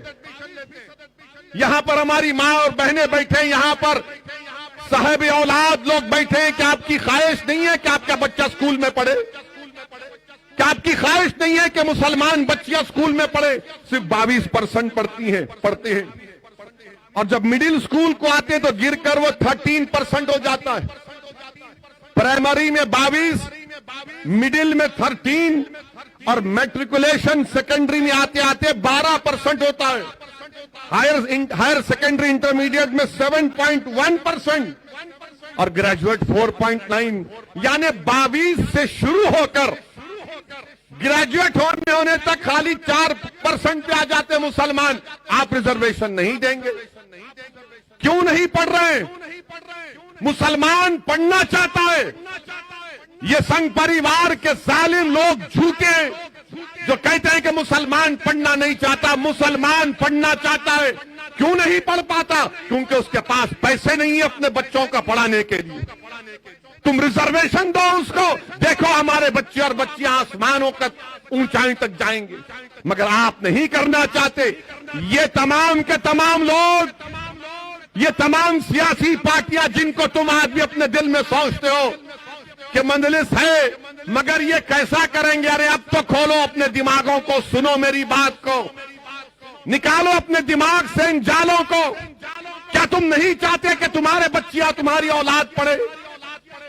22% प्राइमरी में एडमिशन और ग्रेजुएट से 4.9। कब तक सेकुलरिज्म की बात कर रहे हो? एजुकेशन की बात करो, इंसाफ की बात करो, राइट की बात करो, हिस्सेदारी की बात करो, तभी लड़ाई कामयाब होगी। नौजवानों, मैं तुमसे मुखातिब हूं। नौजवानों, तुम्हारा मुस्तकबिल है कल। आज जो 30, 20, 19, 20 साल के बच्चे हैं, कल तुम्हारी शादी होगी इंशाअल्लाह। करेंगे ना? बैचलर नहीं रहना। जितने हैं सब परेशान कर रहे पूरे मुल्क को, समझे ना? घर में जरूरी है। घर में रहे तो मर्द का दिमाग भी हल्का रहता। यहाँ पूरे बैचलर खुश नहीं। मगर क्या कहेंगे? नहीं, तुम पढ़ाई की बात मत करो, ओवैसी को कैसे हराया जाए। तुम पढ़ाई की बात मत करो, इम्तियाज जलील को दोबारा एमपी ना बनने दिया जाए। तुम पढ़ाई की बात मत करो, फारूक शाह दोबारा दुलिया से मिले ना बने। तुम सेकुलरिज्म की बात करो। और सेकुलरिज्म एक ऐसा लफ्ज है जो मुसलमानों को जितना धोखा इस लफ्ज ने दिया किसी ने नहीं दिया।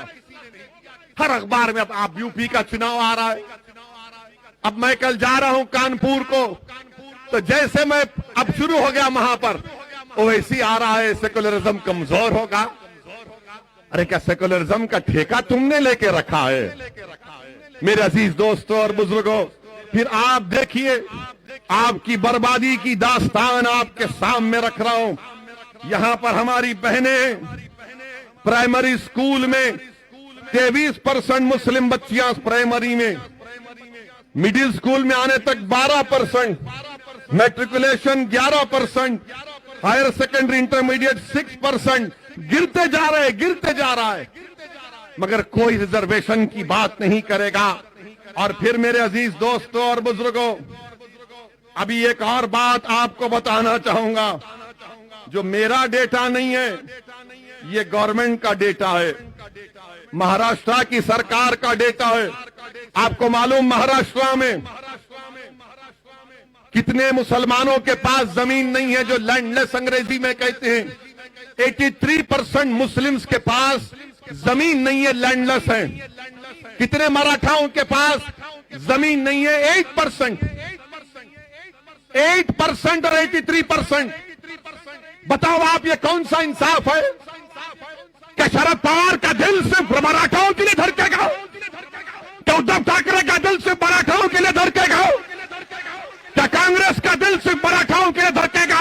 अरे इंसाफ कमजोर से होना चाहिए, मजबूत से नहीं। इंसाफ जो जमीन पर गिरा है उसको उठाने की बात होनी चाहिए। जो आसमानों पर, उसको और ऊंचा कहां ले जाएंगे तुम? मगर नहीं बात करेंगे ये।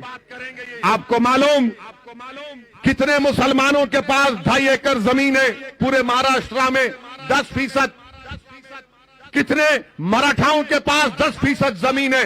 62.74%। कितने मुसलमानों के पास 5 एकड़ जमीन है?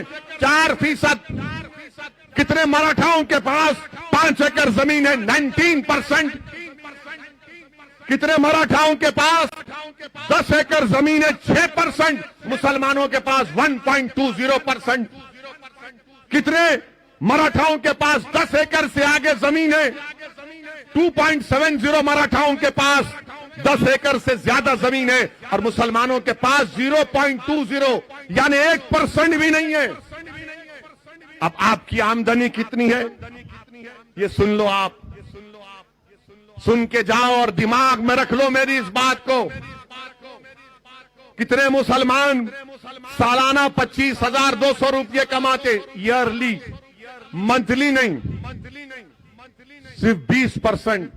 अब आप सोच लो, साल में 12 महीने, 25,200 रुपये सालाना मुसलमान 20% कमाते हैं। 25,200 से 50,400 सालाना एनुअल 41% मुस्लिम्स कमाते हैं। 50,000 से 72,000 सालाना आमदनी मुसलमानों की 20%।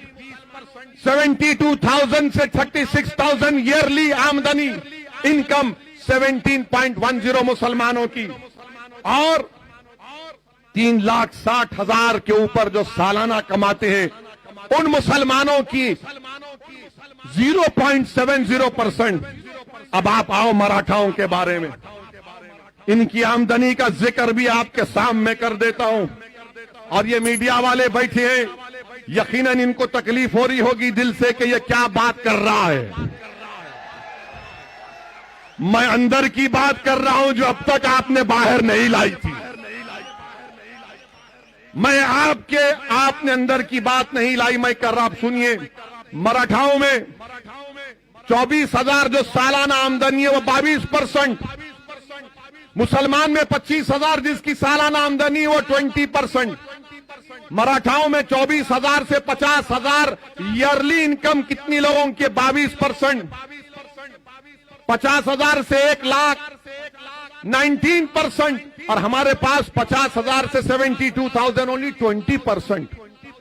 1 लाख से 4 लाख 8% मराठाओं की आमदनी है, या 72,000 से 3,60,000 ओनली 17%। मेरे भाई अब आप बताइए, अच्छा फिर अब आप आ जाइए, अब आप आ जाइए कि जो सोर्स ऑफ बोरोइंग है, मराठाओं को बैंक से 40% लोन मिलता है, मुसलमानों को बैंक और कोऑपरेटिव मिलाकर 5.8, कोऑपरेटिव सोसाइटी से मराठाओं को 39% मिलता है, मुसलमानों को क्रेडिट सोसाइटी से 2.6, ये प्राइवेट मनी लेंडर से मराठाओं को 14%, मुसलमानों को 4%, रिश्तेदारों से सबसे ज्यादा मुसलमानों को लोन मिलता है 17%, प्राइवेट बैंक से मराठाओं को 2.14% मिलता है और मुसलमानों को प्राइवेट बैंक से कुछ नहीं मिलता, डेटा ही नहीं है। अब आप आ जाइए कि आईएएस ऑफिसर कितने मराठाओं के, 15.52%, मुसलमानों के कितने हैं? कितने आईएएस ऑफिसर है महाराष्ट्र में मुसलमानों? कितने कितने? एक भी नहीं है, एक भी नहीं है। आईपीएस ऑफिसर 28% मराठा है, कितने मुसलमान है? 1.97%। और वो जो 1.97% है वही मंजलिस को बोलते हैं बी टीम है, इन्हें ऐसा करता, इन्हें वोट काटता। अरे तुम किसको खुश कर रहे? तुम किसको खुश कर रहे? जिन्होंने बर्बाद कर दिया हमको, तुम उनकी तारीफ में लगे हो। और आईएफएस ऑफिसर 18% मराठा है। मंत्रालय में कितने मराठा हैं? 16.17%। मुसलमान कितने हैं? 0। मेरे अजीज दोस्तों और बुजुर्गों, ये मुसलमानों की बर्बादी की दास्तान आपके सामने रख रहा हूं। अब कोई कहेगा तुम घर की बात नहीं किए, तो कच्चे घरों में सबसे ज्यादा रहने वाले मुसलमान 67%, सेमी पक्का घरों में रहने वाले मुसलमान, और रेंटेड घरों में रहने वाले कौन? मुसलमान। एक कमरे में अगर 4 लोग रहते हैं तो सबसे ज्यादा कौन है? मुसलमान। एक कमरे में, 2 कमरे में 48% मराठा रहते हैं, मुसलमान का डेटा नहीं है। 3 कमरे में मुसलमान का डेटा नहीं है, 5 से ज्यादा कमरे में मुसलमान का डेटा नहीं है। अच्छा, टॉयलेट फैसिलिटी, बैतुल खला 35% मुसलमान के पास, मराठाओं के पास 76%। आप बताइए ये क्या हो रहा है? फिर इसकी बात ना कोई एनसीपी करेगी, ना राष्ट्रवादी करेगी, ना कांग्रेस करेगी। क्यों नहीं करेंगे? जब पार्लियामेंट में बिल लाया गया कि रिजर्वेशन का इख्तियार रियासत की बीसी कमीशन को मिले, सब महाराष्ट्र के जितने एमपीज थे सब मराठा रिजर्वेशन की बात करे। अगर किसी ने उठकर मुस्लिम आरक्षण की बात की तो जमात का नाम मजलिस इत्तेहादुल मुस्लिमीन था। हमने उठाया इसको और सब लोग देख रहे थे, शिवसेना के लोग, राष्ट्रवादी के लोग, कांग्रेस के लोग देख रहे थे। मेरे अजीज दोस्तों और बुजुर्गों, ये हमारी बर्बादी की दास्तान है। फैक्ट्स एंड फिगर्स आपके सामने रखा हूं। मेरी आपसे गुजारिश है कि हमको इस लड़ाई को जारी रखना है। ये जिन लोगों को आपने सुना, ये तमाम के तमाम सिर्फ धोखा देते आए हैं। मंजलिस जहां भी इलेक्शन लड़ती है, इनको एक तकलीफ हो जाती है कि वोट कटेंगे। अरे वोट कटे ना तो फिर तुमने शिवसेना को क्यों अपने पास बिठा लिया? क्या शिवसेना सेक्युलर है? यही उद्धव ठाकरे महाराष्ट्र की विधानसभा में खड़े होकर कहते हैं कि हमको फख्र है कि हमारी पार्टी के कार्यकर्ताओं ने बाबरी मस्जिद को शहीद किया। क्या शरद पवार साहब, क्या आपको ये तकलीफ नहीं हुई कि जिस पार्टी की आप तायीद कर रहे हैं उसका मुख्यमंत्री कह रहा है कि हमारे कार्यकर्ताओं ने बाबरी मस्जिद को शहीद किया। कांग्रेस गीरत तो इनके पास रही नहीं, अब बाकी हर चीज से मोहताज हो चुके हैं और इंशाअल्लाह ताला बहुत जल्द चंद सालों के अंदर कांग्रेस और कमजोर होगी इंशाअल्लाह। मंदलिस पर इल्जाम ये क्यों शुरू किए तुम? क्यों नहीं शुरू करना? क्या रिजर्वेशन नहीं मिल रहा हमको? रिजर्वेशन महाराष्ट्र के मुसलमानों का एक राइट है। रिजर्वेशन से ही मुसलमानों की सफों में गुर्बत का खात्मा होगा। रिजर्वेशन से ही हमारे बच्चे और बच्चियां पढ़ेंगे। रिजर्वेशन से हमको इज्जत मिलेगी। याद रखो मुसलमानों, अगर हमको हमारा हक नहीं मिलता अलग बात है, मगर मैं बेइज्जती की जिंदगी गुजारने का कायल नहीं हूं। ये बेइज्जती हमसे की जा रही है, धोखे पे धोखा हमको दिया जा रहा है और ये कहा जा रहा है कि ये भड़काऊ भाषण करते हैं, ये फुला करते हैं और हमारे आने पर दूल्हे भाई आ रहे तो 144। जब राहुल गांधी आएंगे क्या करेंगे? नहीं, कोई वो माइक्रोन नहीं, आने दो। हमारे तो 144। कितना 144 लगाओगे? क्या बीएमसी का चुनाव भी रोक दोगे? क्या महाराष्ट्र के चुनाव को रोक दोगे?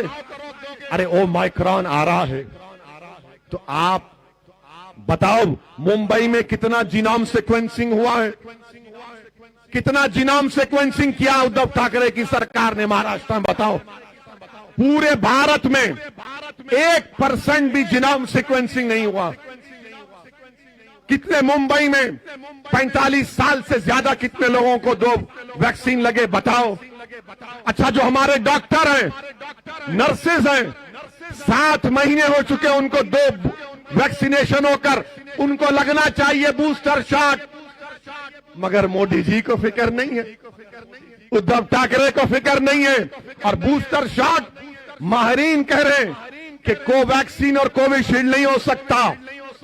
बूस्टर शॉट खाली mRNA का फाइजर या मोडर्ना होगा।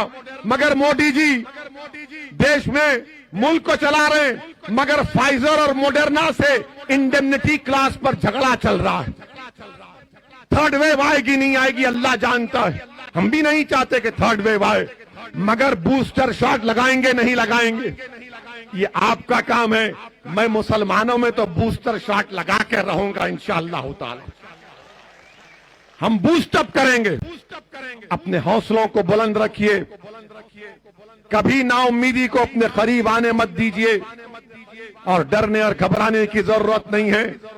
मैं सरकार से कहना चाहूंगा कि नागपुर में असेंबली का सेशन होने जा रहा है। अगर इम्तियाज जलील और डॉक्टर गफ्फार कादरी ये प्रोग्राम बनाएंगे कि जब असेंबली का सेशन चलेगा तो मंदलिस को भी नागपुर में एक एजिटेशन करना पड़ेगा, तो मैं आने को तैयार हूं इंशाअल्लाह ताला। अभी मुंबई में हो रहा है, सुना चेंज कर दिए, ठीक है, फिर आएंगे। जब असेंबली में बैठकर पूरे एमएलए बैठ सकते हैं, जब 144 या वो माइक्रोन नजर नहीं आएगा, बड़े बड़ी सभाएं सब करेंगे। ये सबक नहीं हासिल करना चाहते राष्ट्रवादी और कांग्रेस के लोग। हर वक्त रोकते थे मंदलिस को। जो कई बरस पहले जब हम और मोइन सैयद मोइन मंदलिस का पैगाम लेकर महाराष्ट्र में जाते थे तो हर जगह पर पुलिस वाले आकर हमको लव लेटर दे देते थे। मगर आज माशाअल्लाह आपकी दुआओं का असर है, आपकी मोहब्बत है कि जब प्लेन से निकलते हैं तो हजरत पुलिस सामने ठहर कर बोलती है कि आपको रिसीव करने आए हैं, आप रिसीव कर लीजिए हमको। मैं तो सिक्योरिटी लेता नहीं हूं, अल्हम्दुलिल्लाह, अल्लाह हमारे लिए काफी है, मगर फिर भी आते हैं, फिर भी आते हैं। और जो लोग हाँ जिंदाबाद, तुम भी जिंदाबाद, आप जिंदाबाद। याद रखो मेरी एक बात को, महाराष्ट्र के मुसलमानों, मौत तो एक मर्तबा आएगी, आएगी ना एक मर्तबा, मगर तुमको लाखों मर्तबा जिंदा रहना है, लाखों मर्तबा तुमको जिंदा रहना का, एक बार नहीं लाखों मर्तबा। और जिंदगी का सबूत हरकत करने से है, जिंदगी का सबूत लड़ने से है, जिंदगी का सबूत अल्लाह के सामने गर्दन झुकाने से है, जिंदगी का सबूत अल्लाह के सामने अपनी बेबसी का इजहार करने से है, जिंदगी का सबूत जालिमों के सामने बेबसी नहीं, हक को हासिल करने का मुतालबा करने में। ये काम हमको करना है और आप और हम मिलकर करेंगे। जब महाराष्ट्र के मुसलमानों को इंसाफ मिलेगा तभी तो सही इंसाफ होगा। भारत से, भारत की जमहूरियत से भारत की जमहूरियत मजबूत होगी। सुनो, मुंबई के और महाराष्ट्र के मुसलमानों, अंग्रेजी में इंटरजेनरेशनल मोबिलिटी एक लफ्ज है, इंटरजेनरेशनल मोबिलिटी एक लफ्ज है। और वो क्या लफ्ज है कि क्या बेटा अपने बाप से आगे गया तालीम में, दौलत में, तो जो मुसलमान 1950 और 1960 में पैदा हुआ उन्होंने अपने बाप, अपने वालिदैन से ज्यादा तरक्की की। जो मुसलमान 1970 और 80 में पैदा हुआ वो अपने बाप से पीछे हो गया, और जो मुसलमान 1990 में और सन 2000 में 2000 में पैदा हुआ वो तो अपने बाप से, अपने दादा से बहुत दूर है। गरीबी में ज्यादा गरीबी बढ़ गई, तालीम में उससे ज्यादा हम दूर हैं। बताओ, दलितों में, आदिवासियों में, अपर कास्ट में, हिंदू भाइयों में, क्रिश्चियनों में, जैन में, इन सब में तरक्की हुई है क्या? उनका बेटा अपने बाप से आगे निकल गया, और अगर कोई नहीं निकला तो मुसलमान है। आपको मालूम, महाराष्ट्र में हमारे दलित भाइयों से मुसलमान एजुकेशनल अटेनमेंट में कितना पीछे? 11%। 11% है। यही जब पढ़ता हूं तो जबान में कड़वाहट पैदा हो जाती है, तकलीफ होती है, गुस्सा आता है कि आखिर हमको क्यों पीछे छोड़ दिया जा रहा है। इसकी एक वजह है मेरे अजीज दोस्तों, जिस दिन भारत का मुसलमान अपनी एक सियासी ताकत को बना लेगा, अपनी एक पॉलिटिकल एम्पावरमेंट, अपनी एक पॉलिटिकल लीडरशिप को बना देगा, याद रखो उस दिन नाइंसाफी के दौर का खात्मा होगा। अगर आप अपनी सियासी ताकत को मजबूत बनाएंगे तभी तो होगा ना। और जो लोग तुम्हारे पास आकर कहेंगे नहीं नहीं नहीं जीत सकते, नहीं कामयाब हो सकते, तुमको सबको लेना पड़ेगा, मेरे भाई याद रखो, हाँ रोटी डालते वक्त आटे में थोड़ा सा नमक की जरूरत पड़ती है, मगर मैं क्या अपने खुद का खाना नहीं पका सकता? क्या मैं अपना खुद का खाना नहीं पका सकता? क्या मैं अपने हाथों से अपने मुकद्दर के फैसले नहीं कर सकता? क्या मैं अपने हाथों से अपनी कौम को लेकर आगे नहीं बढ़ सकता? यही बात कई लोगों ने इम्तियाज जलील से कही थी, और इम्तियाज जलील ने सारी दुनिया को बता दिया कि मुसलमानों में अगर हौसला और अज़म होगा तो तकदीर भी उसका साथ देती है। तुम अपने दिमागों से इस बात को निकालो मुसलमानों कि हम जीत नहीं सकते। अरे तुम जीतोगे इंशाअल्लाह ताला। जीत की पहली सीढ़ी है, जीत की पहली सीढ़ी है कि तुम इत्मीनान और एतमाद में रहो कि मैं कामयाब होऊंगा, मैं कामयाब होऊंगा। मैं तुमको बता रहा हूं, मैं जाती तौर पर अपने बारे में बता रहा हूं। हैदराबाद जाकर मेरे दोस्तों से पूछ लो कि मैं अपने बचपने में बेहतरीन पढ़ने वाला नहीं था, मैं 90-80% लाने वाला नहीं था। वो अकबरुद्दीन अवैसी थे जो उस वक्त भी 90, आज भी 99 पर है। मैं उस वक्त भी 50 पर था और आज भी 50 पर हूं, मगर मुझ में एक जिद थी। जब मुझसे कोई कहता कि नहीं हो सकता, मैं कहता था कि नहीं, करके दिखाऊंगा, और वो काम आपको करना है। अल्लाह ने हम सबको काबिलियत दी है। मुसलमानों सिर्फ आपको एतमाद को पैदा करना है। ये लड़ाई रिजर्वेशन की लड़ाई आपके आने वाली नस्लों के लिए है। नौजवानों, कल जब तुम बाप बनोगे इंशाअल्लाह तुम्हारी औलाद होगी। तुम सोचो क्या तुम वही चाहोगे कि तुम्हारी औलाद भी तुम्हारी तरह गरीब रहे, उनको उनका हक ना मिले? हक मिलने के लिए मिल के लड़ना पड़ेगा। आप तमाम का बेहद शुक्रिया। ये लड़ाई का आगाज है, इख्तिताम नहीं है, और लड़ाई होगी। अस्सलाम वालेकुम व रहमतुल्लाहि व बरकातुहू।